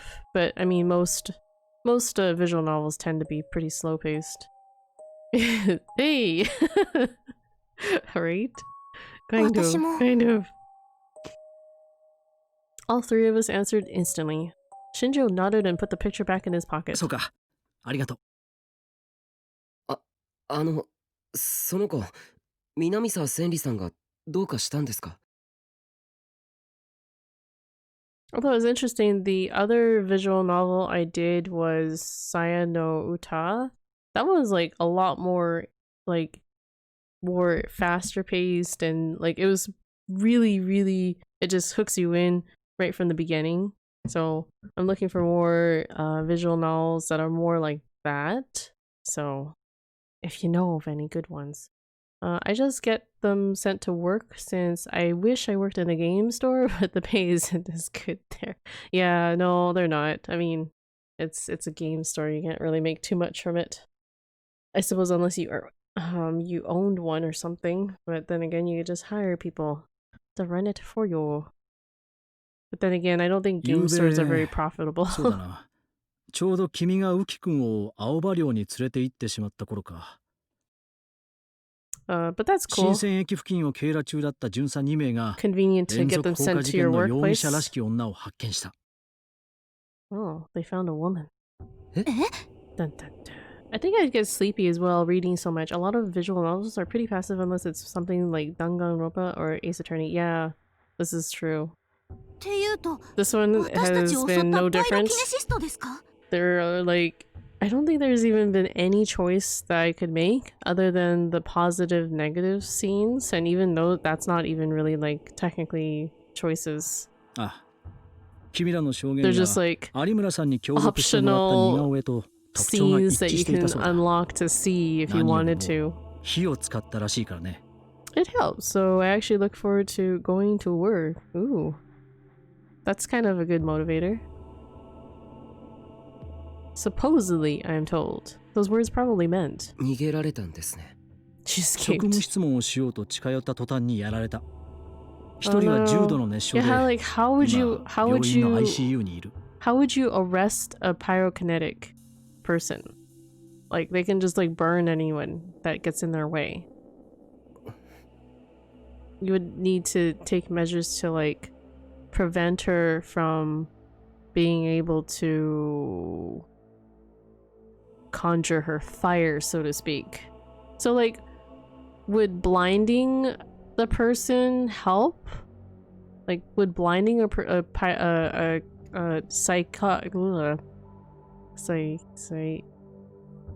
can't even remember the word. A psychic. Would blinding the psychic help to like minimize their powers since they need to sort of visualize the person as well who they're sending the delusion to? Who knows? もう一人の巡査は女を取り押さえようと揉み合いになった。結局彼も手足を焼かれ重傷なんだが、その時女が落としたのが He patted the photo in his pocket. Huh? That woman that Senri Minamisawa's... That woman had Senri Minamisawa's ID card? Oh, they're finally gonna figure it out. I guess they're gonna, like, come back and be like, oh, here's the twist. She's actually Sendri Minamisawa. I'm surprised that nobody's kind of come to that conclusion that, oh, she looks kind of like her, you know? Like the hair and stuff. Why? それって宮代を襲った犯人がそのってことですか?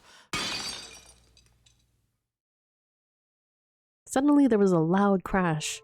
I turned and saw that Kurusu had gone deathly pale and been forced to grab a table to stop from falling over. Maybe Kurusu was way smarter and actually caught on right away. That, oh my god, that's my friend. Going around burning people up. In a rage. Her teacup was lying shattered on the table. The sound was probably from when she dropped it. クルス。先輩、大丈夫？ええ、ごめんなさい。ちょっとめまいがしたものだから。座ってろ、副部長。ありがとう。Kazuki dragged a chair over for her to sit in, and she collapsed down on top of it. Shinjo seemed to realize that something was wrong. He hesitated a moment, and then asked in as soft a tone as he could muster. クルスさん、もしかして君も南沢千里のことを何か知っているのか？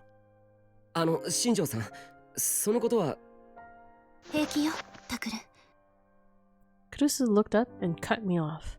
And then she told him how Senri Minami-sama was her childhood friend, and that she was being used as a test subject in the experiments conducted in that basement. And finally... でも、千里は渋谷地震の被災者として、慰霊碑にも名前が刻まれています。犯人であるはずがありません。That's how she finished. そうですよ。地震の犠牲になったんだろうって、久野里さんも言ってましたし。Okay, see, this is why nobody thinks that it's her. They all think that she's dead for some reason. But like, why do they believe that she's dead? Just because her name's on the memorial? I don't know. To me, it just seems like a way for the scientists to cover up and use her in experiments. Wait, why is it not working? Why is it not working? No, why? Did my game freeze? Is the stream still going? It's still going. Why did the game freeze? Karashu? Karashu? Kurashu. Oh, Kurashu, yes. I didn't expect that it would crash because it's like the music is still looping in the background. It's still looping. It's looping. Loop loop.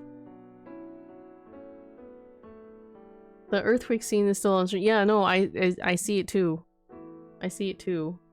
But the music is looping in the background. I didn't realize it crashed because it just looks like it's normal. But it's not letting me pull up the game screen. No, I hadn't saved, you guys. That is a really weird crash. We're gonna have to like speed our way through the game now. Oh man, I haven't saved this entire time, guys. I haven't saved entire time. Yeah, I pulled up my task manager. It says it's not responding. No. And task. QQ. QQ. Rip game. Okay.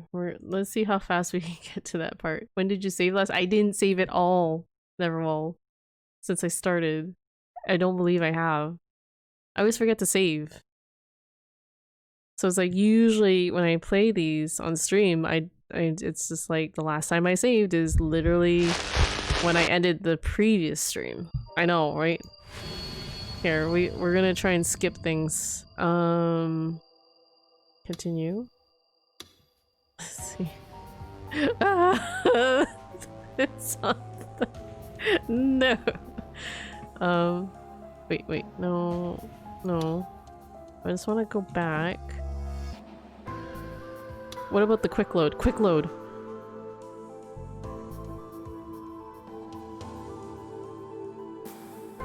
Today is the 6th. The last quick save is here? When they were doing all the stuff on the board. Dang it. Wait, hold on. No. This looks like to be the last time stamp here.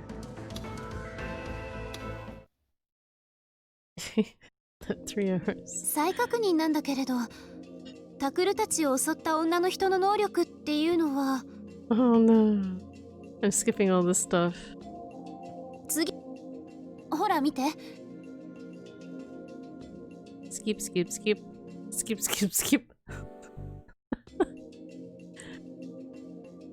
だから犯人はあの地下施設の出身者じゃないかと思うんだ。歴史シールの秘密を知っていれば能力者の特定をシールを見て過剰事実僕や有村も Why isn't it skipping this stuff? じゃあ犯人は地下施設の監視カメラを利用してるっていう。それに Okay, I'm gonna have to... No. Turn on skip. I guess we'll just try and save here. We'll just save periodically. I have to force skip it. Red only. Wait, no. There we go. Force skip. もう廃墟みたいだったよ。 Well, I'll just have to be very careful not to skip the stuff that we haven't read. No dialogue skip option. No, because you can turn it on so that it skips over stuff. Wait, do we get negative here? Oh, this is that fun panty scene. But we're gonna skip it. Oh wow, if you skip it, you don't even get to do the whole panty scene.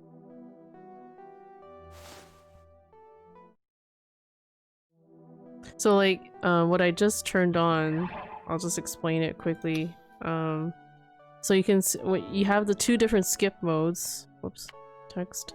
Read only means stuff that you'd read already. So it on subsequent playthroughs and you want to go back and explore a different branch, then this is a really handy tool here.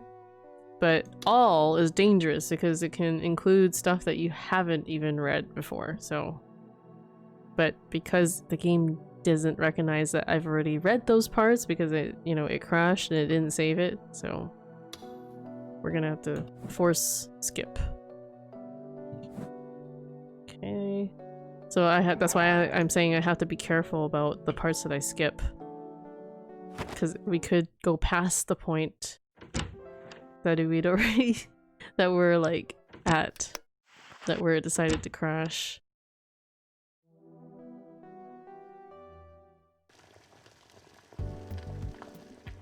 Having dinner. He's trying to bring up his sword. We were at the clubhouse, or club room, when what's her name stormed in.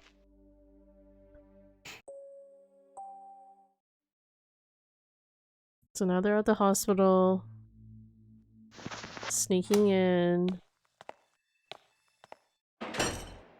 They found Uki. They're like, let's take Uki home. Now they're home again. Then they're telling their family that they're gonna adopt her. They're trying to ask her stuff. This was before school. She remembered some things or something. Okay.そんなんじゃないって。 Okay, I think we're getting close. She comes in, she gets mad, I get mad. Or Takuru gets mad rather. And then the detective comes in and talks to us. おい、何を勝手に決めて。久野里さん。Oh, did I go past the point that Oh, okay, no. This is when he tells us that we can use our dad's connections instead. She leaves. 父さん。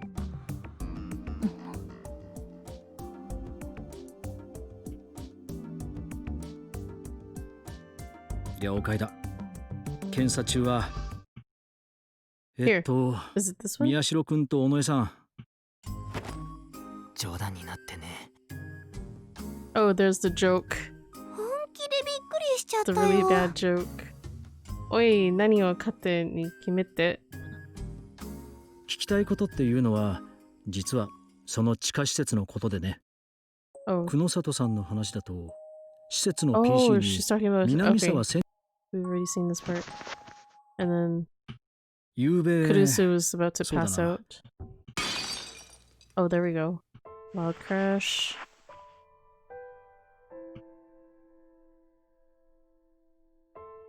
クルスさん、もしかして。新庄さん。平気よ、タクル。でも、千里は渋谷地震。そうですよ。地震の犠牲になったんだろうって久野里さんも言ってましたし。クルスさん、よく話してくれたね。ありがとう。Okay, I think we finally made it to the part where we crashed. So we'll save it just here.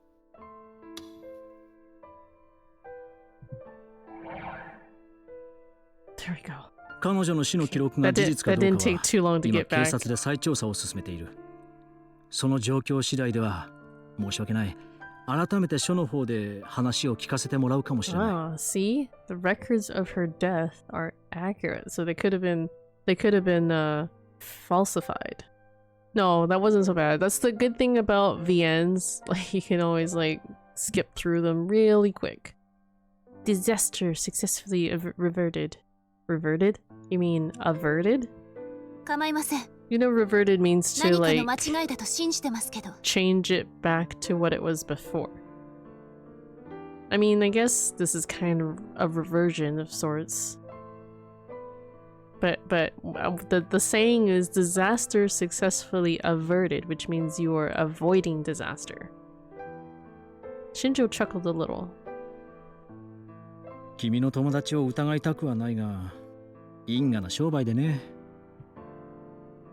犯人の正体はともかく、宮代君と有村さん、君らはまた狙われる可能性がある。用心だけはしていてくれ。やっぱりそうですかね。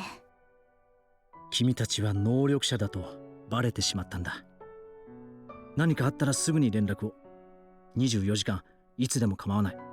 あと、南沢千里の件に関しては、警察から正式に発表があるまで外部に漏らさないでくれ。真偽がはっきりするまでマスコミあたりに騒がれたくない。頼んだよ。Shinjo took one last worried look at Kurusu and then left the room. Everyone fell silent, lost in their own thoughts. In the end, we cancelled the club meeting, and Kurusu went to the student council to finish up her work. She was still pale.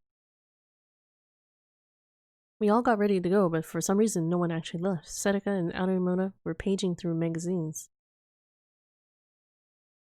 Kazuki was still silently playing ESO2. Ito and I were thinking about the case and glancing occasionally at the map on the wall. There was a new sticky memo on the map. While I was trying to decide if we should add it, Kurusu had written it down and copied it herself. Wait, hold on. I want to make the text a little faster.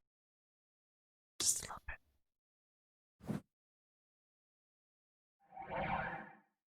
Her normally beautiful handwriting was a little unsteady. She'd probably been shaking as she wrote it. 南沢千里 Killer might be Senvi. ああ。 Wow. 確かに似てたな。ID カードにあった子供の頃の写真と有村の証言の似顔絵。Arimura looked up from her magazine. She was staring at me. She didn't say it out loud, but it was obvious that she was trying to tell me that she thought so too. I thought back to when we'd been attacked by the pyrokinetic. She was a lot older, but if the girl on that ID card grew up, she might look like that, yeah. それじゃ僕らを襲ったのは。いや、でもそんな。なんかもう少し情報らしきものがあればな。もしかすると、あの子なら何か知ってるかもしれない。あの子？ああ。I hesitated for a moment, but then realized that we weren't getting anywhere as things stood. So I held out my hand toward Ito. 悪いが、スマホ貸してくれ。お前、まだ新しいの手に入れてないのかよ。もうじき買うよ。サンキュー。I took the phone from Ito and dialed the number.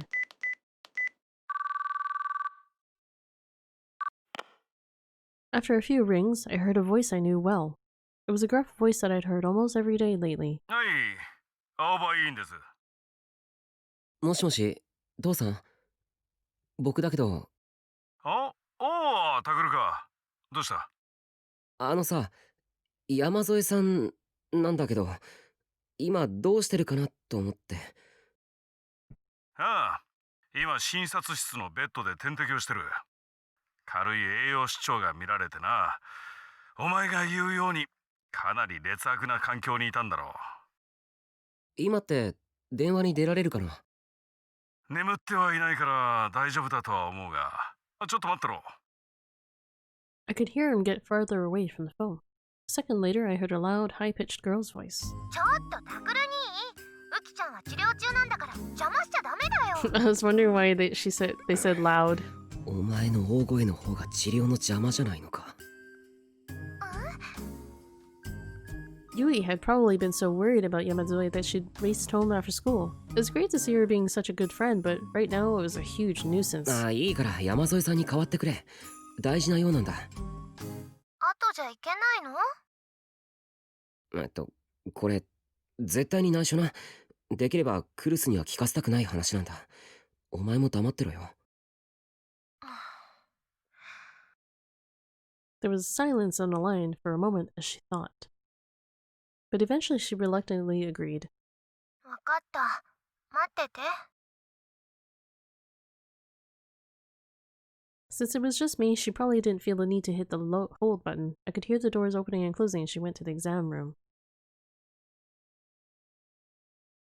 There was some whispering, and then I heard another girl's voice. もしもし。ああ、急にごめんな。具合良くないのか？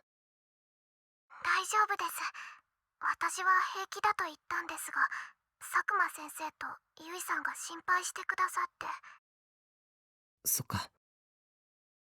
I was relieved to hear that she wasn't in bad shape, but I was about to ask might be bad for her, mentally.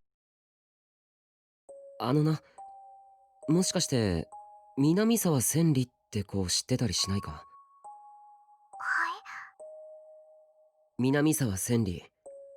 記録によると渋谷地震まで君と同じ施設に通っていたはずなんだ。年齢は6年間だから12歳くらいかな。南沢千里さん。そうだ、どんなことでもいい。彼女について何か覚えていることはないか？南沢さん、南沢さん。She seemed to be trying her best to remember. I saw that the rest of the newspaper club, not just Ito, but Seraka, Araimona, and Kazuki as well, were staring at me and trying to hear the conversation. Or trying not to hear. Yamazue thought a little more before she spoke. 直接会ったりお話ししたことはないです。でも何度か治療室に入っていく姿を見かけたことがあります。あの子は私よりも辛い治療をしてるってだから私も頑張るようにって先生に言われました。 I remembered the experience I'd seen as a little kid and the tiny girl crying for help, and I shivered. But Uki had it far worse than I did. She'd actually been exposed to the same torture that Senri Minamisawa was. ごめんな。嫌なこと思い出させて。いいえ、私はそれが嫌なことだとは思っていませんでしたから。そっか。他に何か覚えてることはないか？あと、そうですね。南沢さんは随分と足が悪かったみたいです。足？はい、私が見かけた時はいつも片足を引きずっていて、先生に支えられるようにして治療室へ入っていきました。片足を引きずって？なので私はてっきり施設で足の治療をしているんだと思っていたのですが。 Treatment for her leg. Lol. Dragging her leg? Wasn't that the same thing that Pyrokinetic was doing? Oh, that kind of almost near confirms it. 宮代さん。 I just want to make it just a touch faster.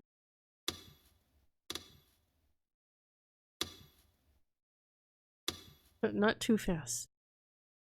Oops.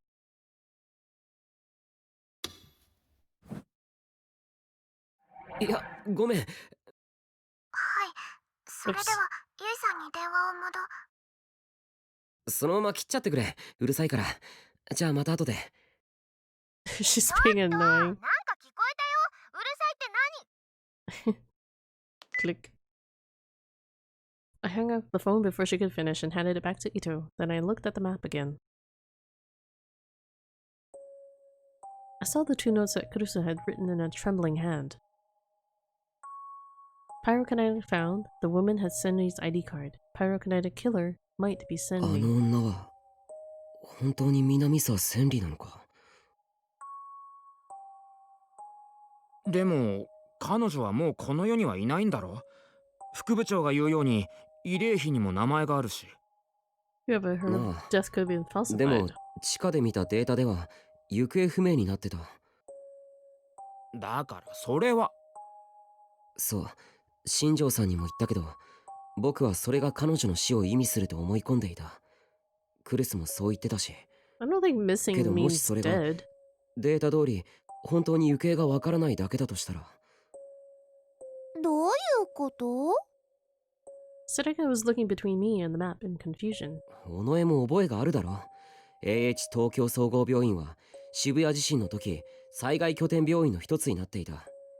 被災者のデータはいくらでも共有できたはずだ。そうなるとちょっと変ですね。慰霊碑に名前があるってことはどこかの病院あるいは警察で彼女の死亡が正式に確認されたってことですもんね。だろ？あんな実験までやっていた連中が大事な被験者の死亡情報を見逃すはずがない。確かに行方不明なんて書かないよな普通。 Ito crossed his arms in thought. ってことは死亡したっていう情報が間違いもしくは嘘か？ Yeah, 新庄 deliberate さん lie は多分 probably. それを疑ってる。南沢千里という子はまだ生きていて、そして僕たちを狙ってるってことだ。 The red sun was about to sink below the buildings on the horizon. I looked out the window and saw that the sunlight had illuminated the clouds and formed a brilliant twilight, but soon it would disappear and the cold night would come.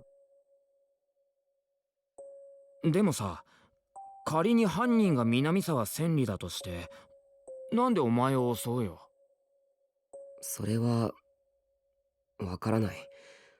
なぜか能力者を恨んでいて、たまたま僕が引っかかったのか。だったらわざわざニュージェネの狂気事件をなぞる必要なくね？宮代の推論通り犯行に何かメッセージがあるとすれば別だけどな。Some kind of message? Back then, when Senri Minami-sama had begged me for help, I'd left her there. I was just a kid, what could I do? No matter how much I told myself that, she probably wouldn't agree. She thought I was a ray of hope, and I'd left her there and ran. It wouldn't surprise me if the memories of that turned to hatred and rage that she would never forget. And after she was set free during the Shibuya earthquake, she attacked me. Huh? Suddenly I remembered the time when she attacked me. The smile on her face had chilled me to the bone. And this is what she'd said.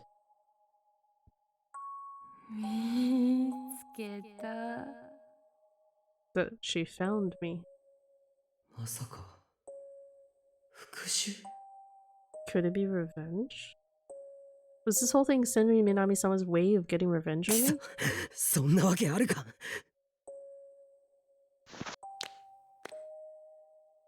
I realized what I was thinking and slapped my hands against my cheeks to drive the thought from my mind.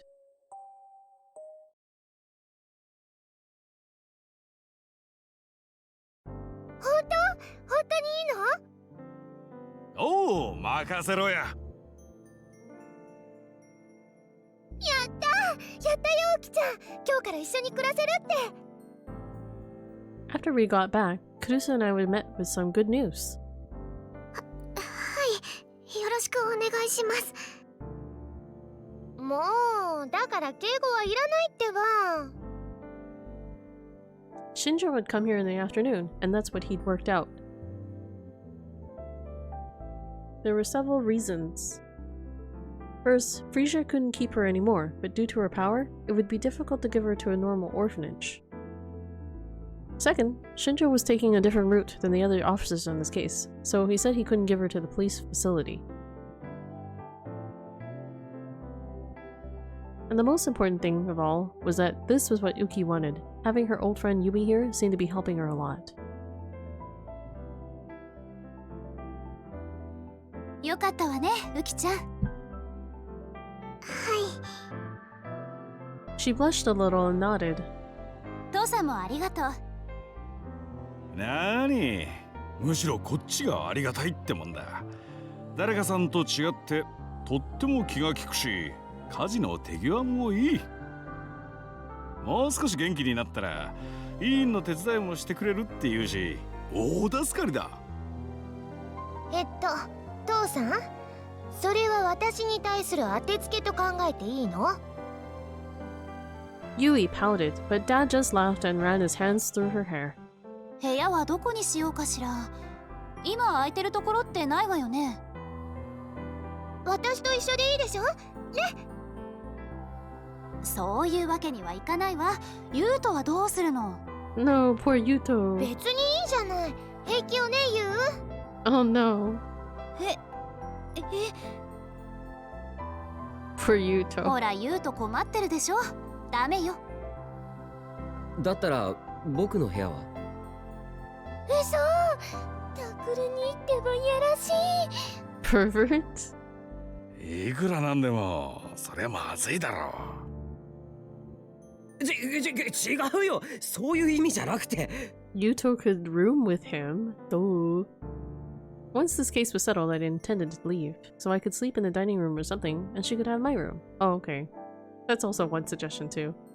But Kurusu seemed to know exactly what I was thinking, and she poked me in the stomach. なんだよ。ダメですからね。また勝手に出て行ったら。ここにいるのは事件が終わるまでって約束したろ。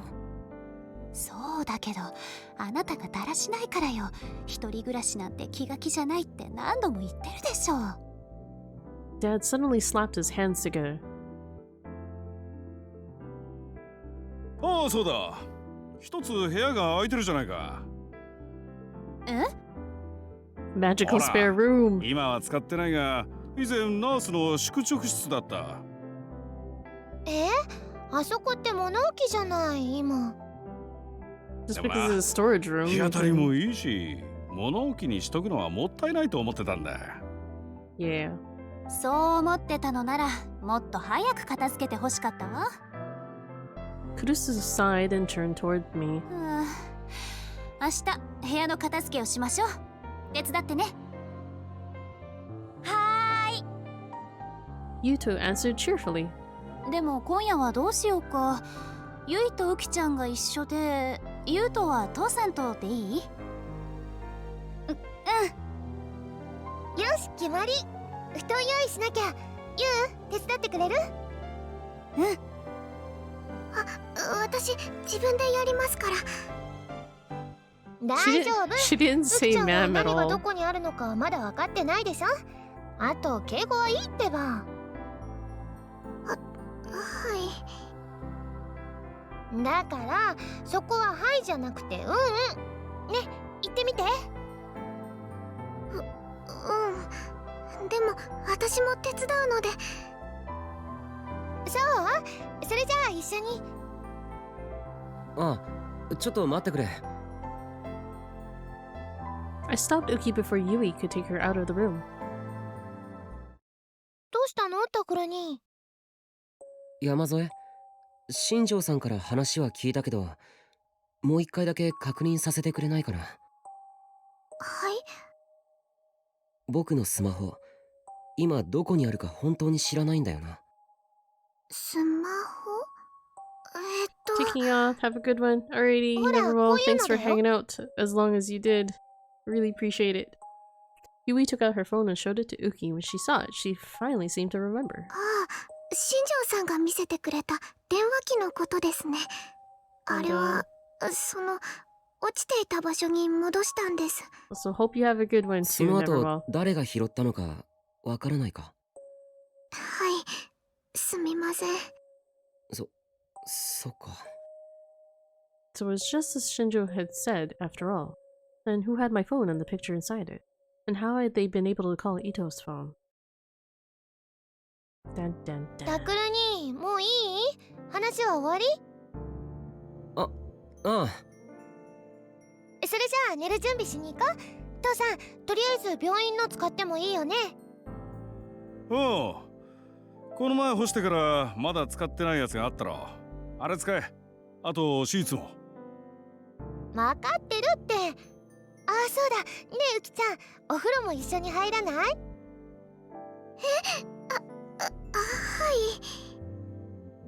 い。だからはいじゃないでしょ。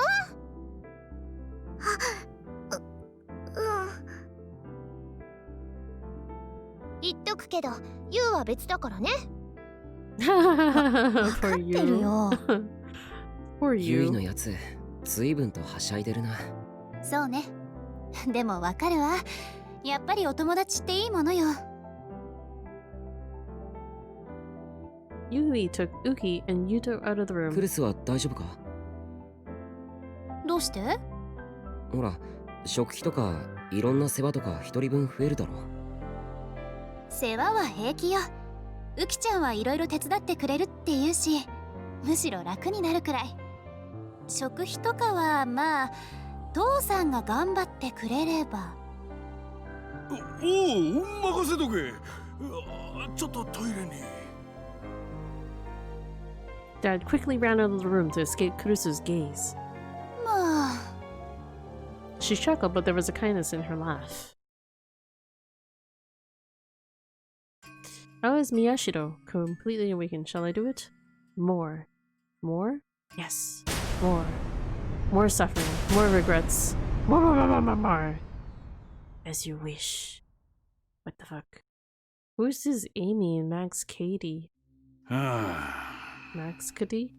Max Cady. Sunday. Arimura, Yuki, and I got a full medical check at a hospital run by a friend of my dad's, just like Shinjo had suggested. And now the numbers, brainwaves, electrocardiographs, MRIs, and other images were lined up on Dad's computer screen. Of course, as a complete amateur, I had no idea what any of it meant. Kurosata was talking to my dad as if she were a colleague rather than addressing him as the much older man that he was. おかしなものって何ですか？ただでさえこんな検査されてムカついてるのに。しかも今日って友達と約束あったんですよ。女子同士って一度断ると後々面倒なんですけど。 Arimura put her hands on her hips and complained. Uki, for her part, looked scared. She was hiding behind me and trying to stay out of Kunosata's fight. 素人は黙ってろ。邪魔だ。はあ、冗談じゃないですよ。ここでちゃんと言っとかないと、この先どんな実験をされるか分かったもんじゃありませんからね。そういうことを言うど素人が一番腹が立つ。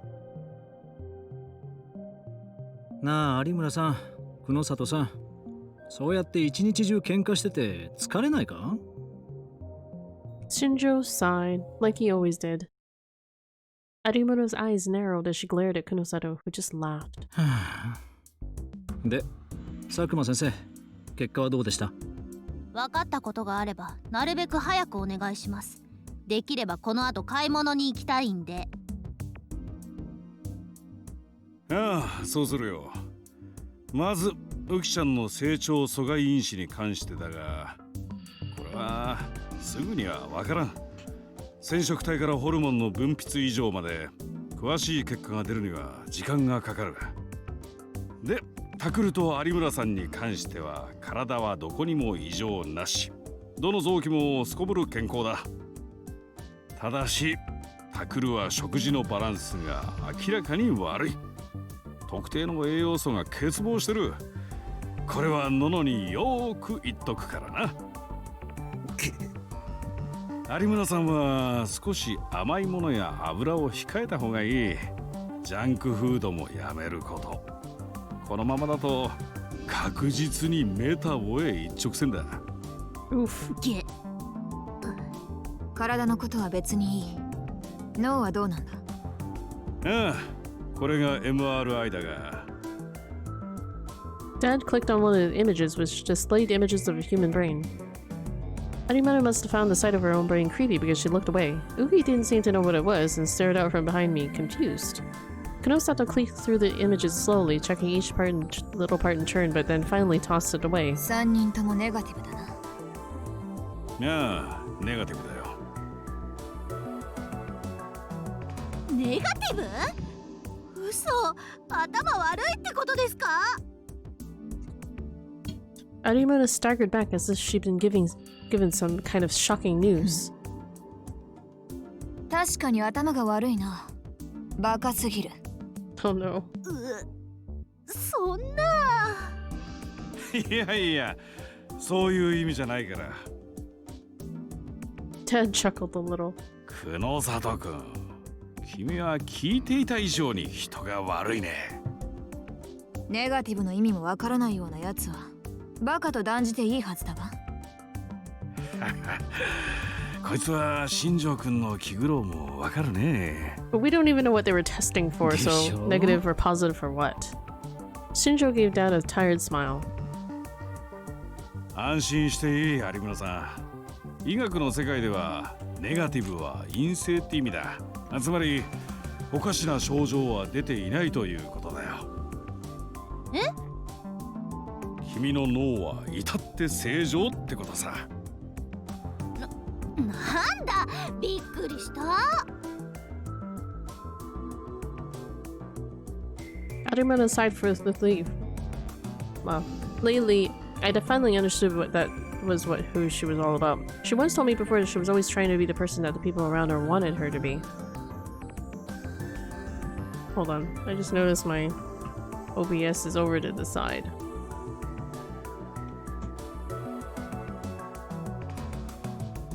There we go.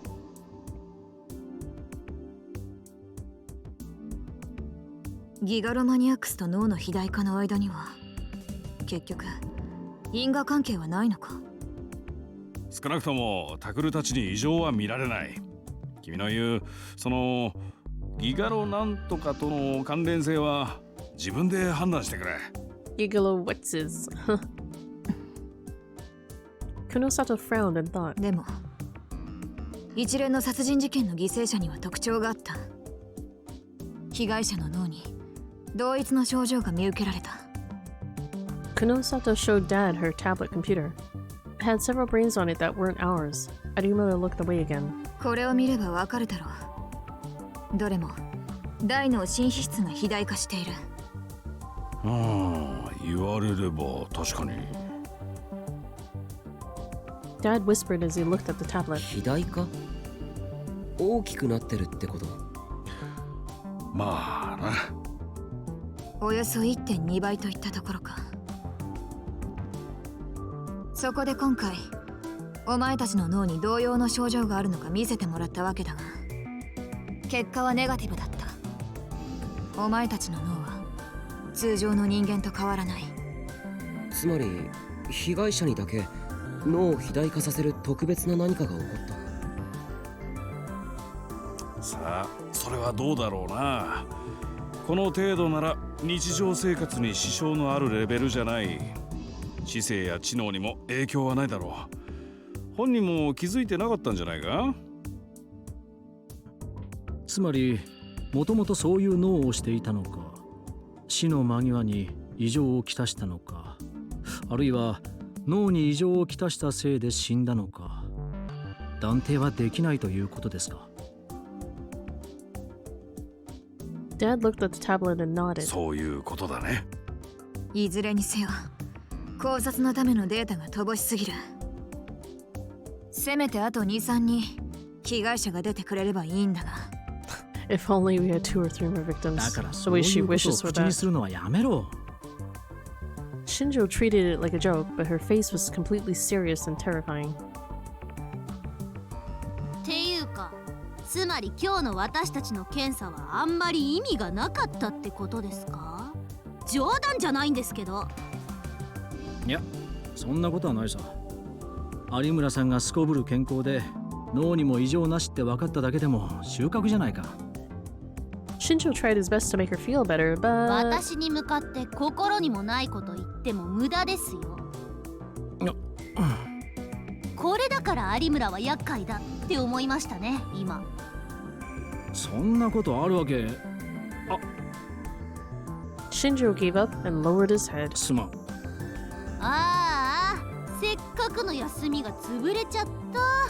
私そろそろ行きますね。Arimoto grabbed her bag and tried to leave, ちょっと待て。 but she turned around at the door when Kunosato stopped her. 何ですか？最後にもう一つ手伝え。お前の能力が必要だ。嫌です。だから久野里さん、物には頼み方というものが。But Kunosato ignored him.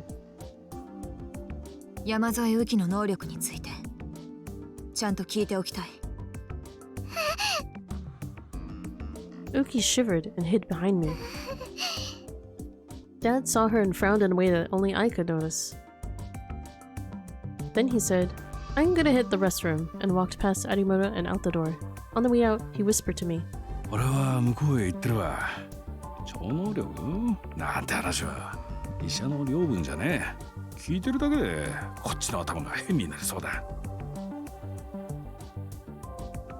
After Dad left, Kunosato looked at tiny little Uki with cold eyes. 山添、お前自身にもよく分かっていないようだが、とりあえず知っていることだけでいい。話してみろ。Her harsh tone only scared Uki more, but I looked up at her and nodded, and she tried her best to work up her courage. 私は誰かが心に描いたものを形にしてしまうみたいなんです。 It almost sounds like her power was used for the blogger's death, because he was almost tricked into, well, not almost, he was basically imagining that he was cutting up cheese as a snack when he was streaming, and the reality was he was actually chopping up his arm. So it almost sounds like her power kind of came into play there, but 誰かが心に so 描 I'm いたも not の。 sure. I'm still on the fence about how innocent this girl is. But then again, the other girl has the ability to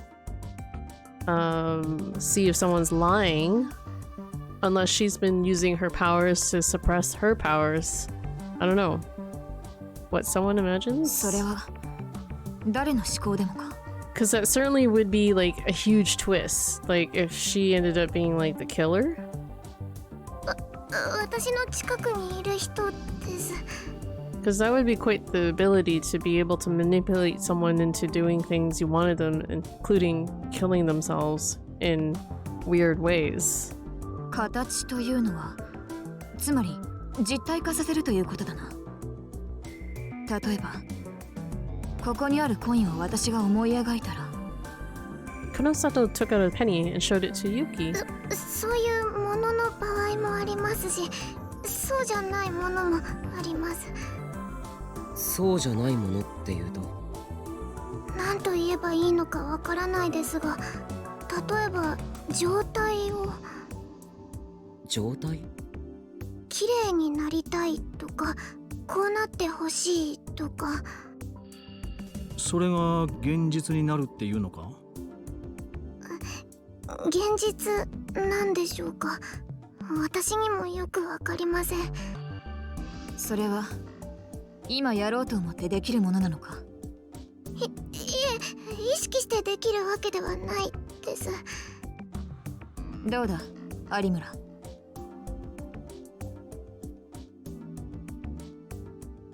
Konosato looked over, but Arimura just turned her head. はいはい、その子嘘はついてませんよ。全部本当みたいです。なるほど。それならこの前フリージアから姿を消した方法も説明がつく。百瀬さんの思考がリアルブートされてしまったわけか。I missed what she said right there. 無意識のうちに他人の思考や願望をリアルブートしてしまうということだな。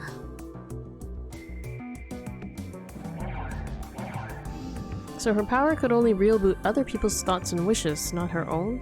It was like her own life. She had no hopes of her own and only lived her life for the sake of others.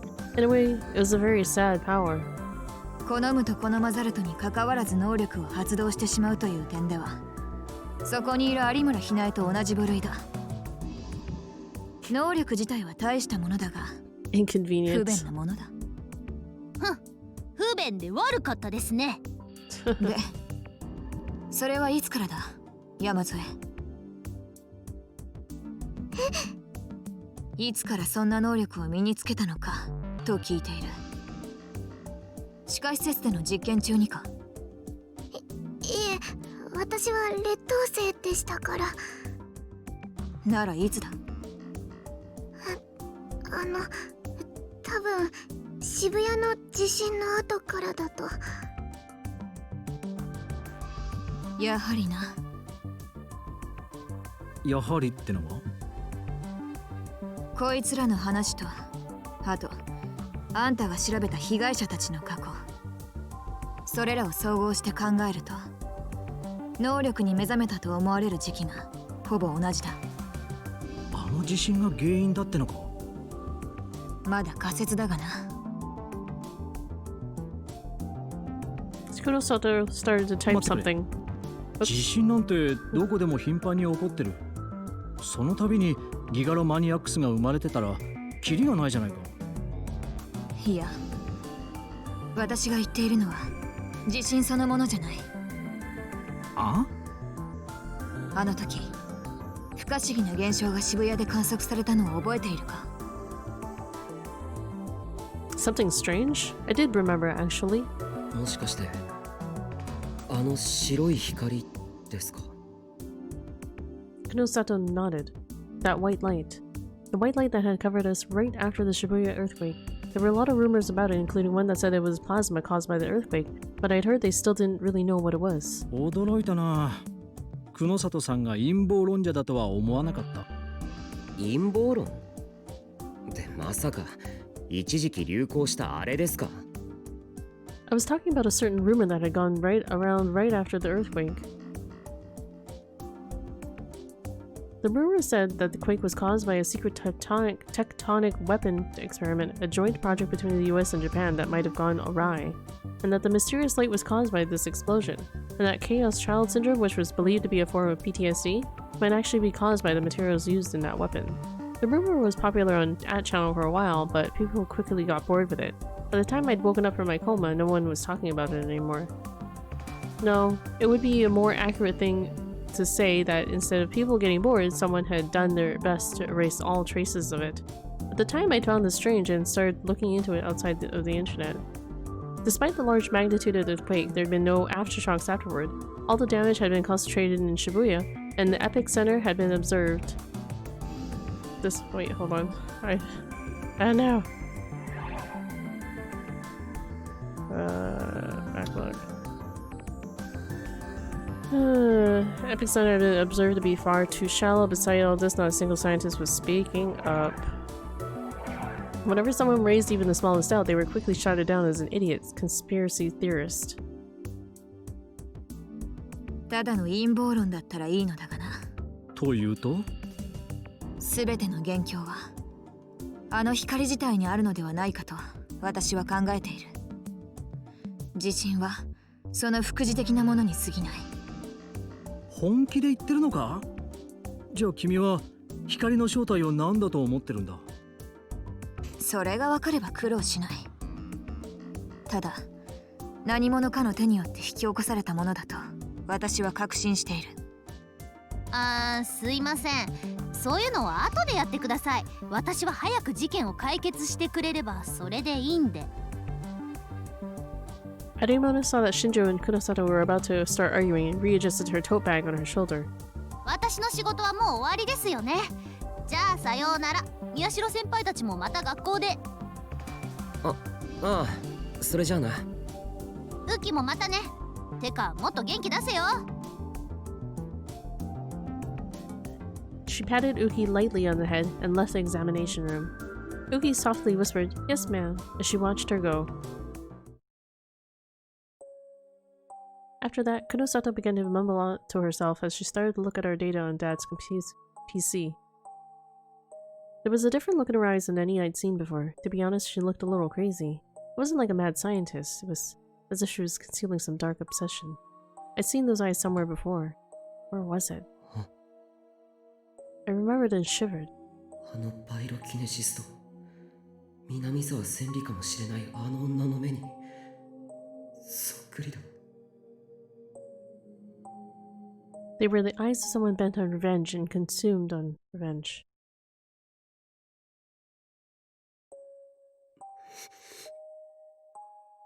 The Shibuya earthquake and the strange light, and the relationship they had with our powers. I rolled around in my bed, thinking about everything that had happened. And then, I thought back to the crazy look in Kunosato's eyes. She looked just like the pyrokinetic. 復讐か。 Did Senri Minamisawa hate me for what I'd done that day? Does she still hate me even now? そんなバカな。子供の頃の話だぞ。いくらなんでもそんな昔のことで。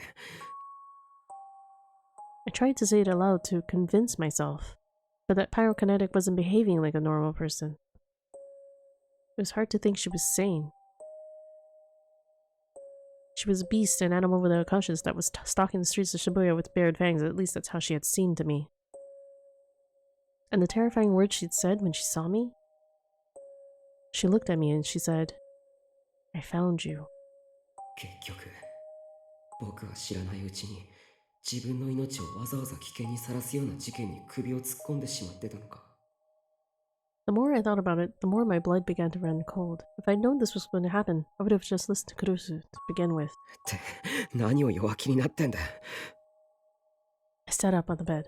That's right. I had my power. Even if that woman was Senri Minami-sama, she was just trying to kill me out of revenge, I wouldn't just sit there and let her. Don't sit there and take it. What if she attacked me when I was with Kurusu? Or what if things got so dangerous that I couldn't protect my own life or Kurusu's without killing her? Could I kill Senri Minami-sama right in front of Kurusu? I almost leapt at the sudden noise. The sound was from my new sword phone. I finally got a new one before I went to the hospital today. I'd totally forgotten.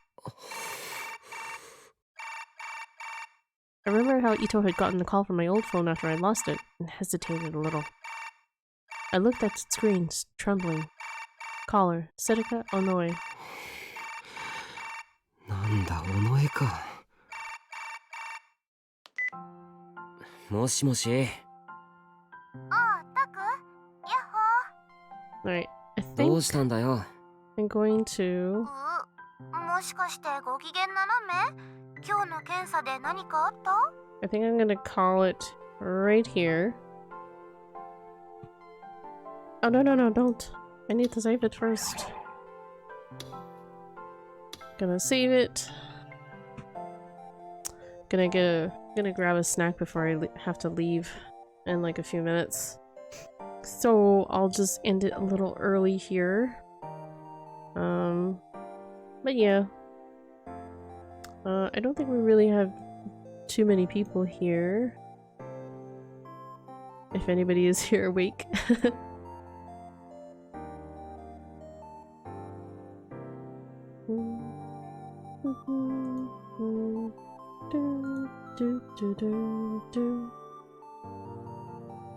Alrighty, so I'm just going to end it here. Thank you to everyone who dropped by and hung out for a little bit, or even to the very end. I will see you guys in the next stream, and I hope you all have a wonderful day today. Bye everyone!